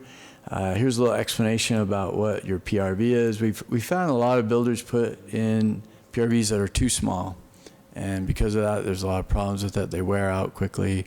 And so we try to get the people to go to those, and quite often their plumbers just need to replace them. Require bigger ones in our building code? Yeah. Would that be wise? Is it a cost thing? Well, it would cost more, but my heavens, we should look into that. Was that a subtle way of saying I had a good idea? Yeah. Thanks, Chris. See that, Shane? He's got one of you. That, Shane? I didn't understand Would that you at all. turn to Shane and tell him that, please? If you, Shane? good idea, Councilman Gordon. You're learning. Brandon, Water's on, because the valve is 4 years. that is not Brandon's first good idea. Thank you, Chris. The road. The microphone, please. The road 1100 East. Wait a second. Holy cow. I think your time is up. Yeah, I think you, Take all night. you're not going to answer. Are we going through every one of those questions? I don't think. They're just few more. We've only got 7 more. Let's do this on our own tonight later. Okay. Thank you. So if you go to the sewer, if you go to the streets, all of them, they all have their own FAQs. And I would encourage you to kind of look at that when you get a question, and a lot of times you can refer people to it, or of course you can refer them to us. Thanks. Thank you. Thanks, Chris. We should have all the departments follow your lead on that. What a good idea, Stacy. Wow. Boy, you didn't get Take it anything easy, from me, Stacy. did you? Wow. Take it easy there. No, but like Dave's office, that would be really Great, like his top 20 questions? Yeah. Thank you, Chris. We do appreciate, and that's a great tool for the citizens, because there are a lot of questions. You can go, and there's the answers. All right. I move we adjourn to close. Wait. No, I need to, where'd he go? Seth, come here. I did not articulate what I was hoping that they would do with the policy very well. So, the ordinance has changed. That is fine. But Seth. Yeah, let me get Pam and Jordan. Okay. Yeah, if you're going to create policy. Well, they don't have to do anything right now, right? The policy now works with the ordinance. consistent. It's consistent. So what I tried to articulate is that I would like to see the policy change so that Pam has some more cover and some more discretion on how she administers the last few days of the shut-off. And I don't know that it needs to, because she may already have that. She may already But have it, let's- and we'll look at that. Okay, For sure. perfect. And we'll maybe highlight That's- where it exists, if it does, or where it's deficient and we can improve Okay, it. perfect. Yeah, happy Thank to you do that. very much. I think And we all agree Pam, with that. thank you for your service. Job well done. It's not an easy gig at all. But I thank you for it. I enjoy working with our residents and getting to know people. Sometimes it's not the best circumstances. Yeah. But I also get to know a lot of great people. When I worked at the department, we had this lady that would have to call people that had run into UDOT equipment, a pole, an attenuator, and something, and say, hey, we're going to charge your insurance for this. There were times when that call, that accident, crash, resulted in a fatality, and she had to still make that call. It's not a good spot to be in. And so that's where my point is, the policy covering that kind of conversation is exceptionally helpful to the employee. And can I point out that it's not just me, it is the entire staff. It's just, yeah, it's not just me that takes care of this. This is our entire utility office, and everyone does a great job. It's just those that require a little bit more time or effort, like a little bit more. Yeah, they kind of wind up with me, which Awesome. is just fine. Appreciate it. I really do. Thank you. Thanks, Seth. Okay. Go for it, Brandon. I move we adjourn to closed session for land transaction and reasonably imminent litigation. Second. Got a motion by Councilman Gordon, and a second by Councilman Marshall. Oh, Councilman Member back. All in favor, say aye. Aye. We are now going to closed session. Fine Thank job. you for everyone that was here tonight. Appreciate it. I know. John?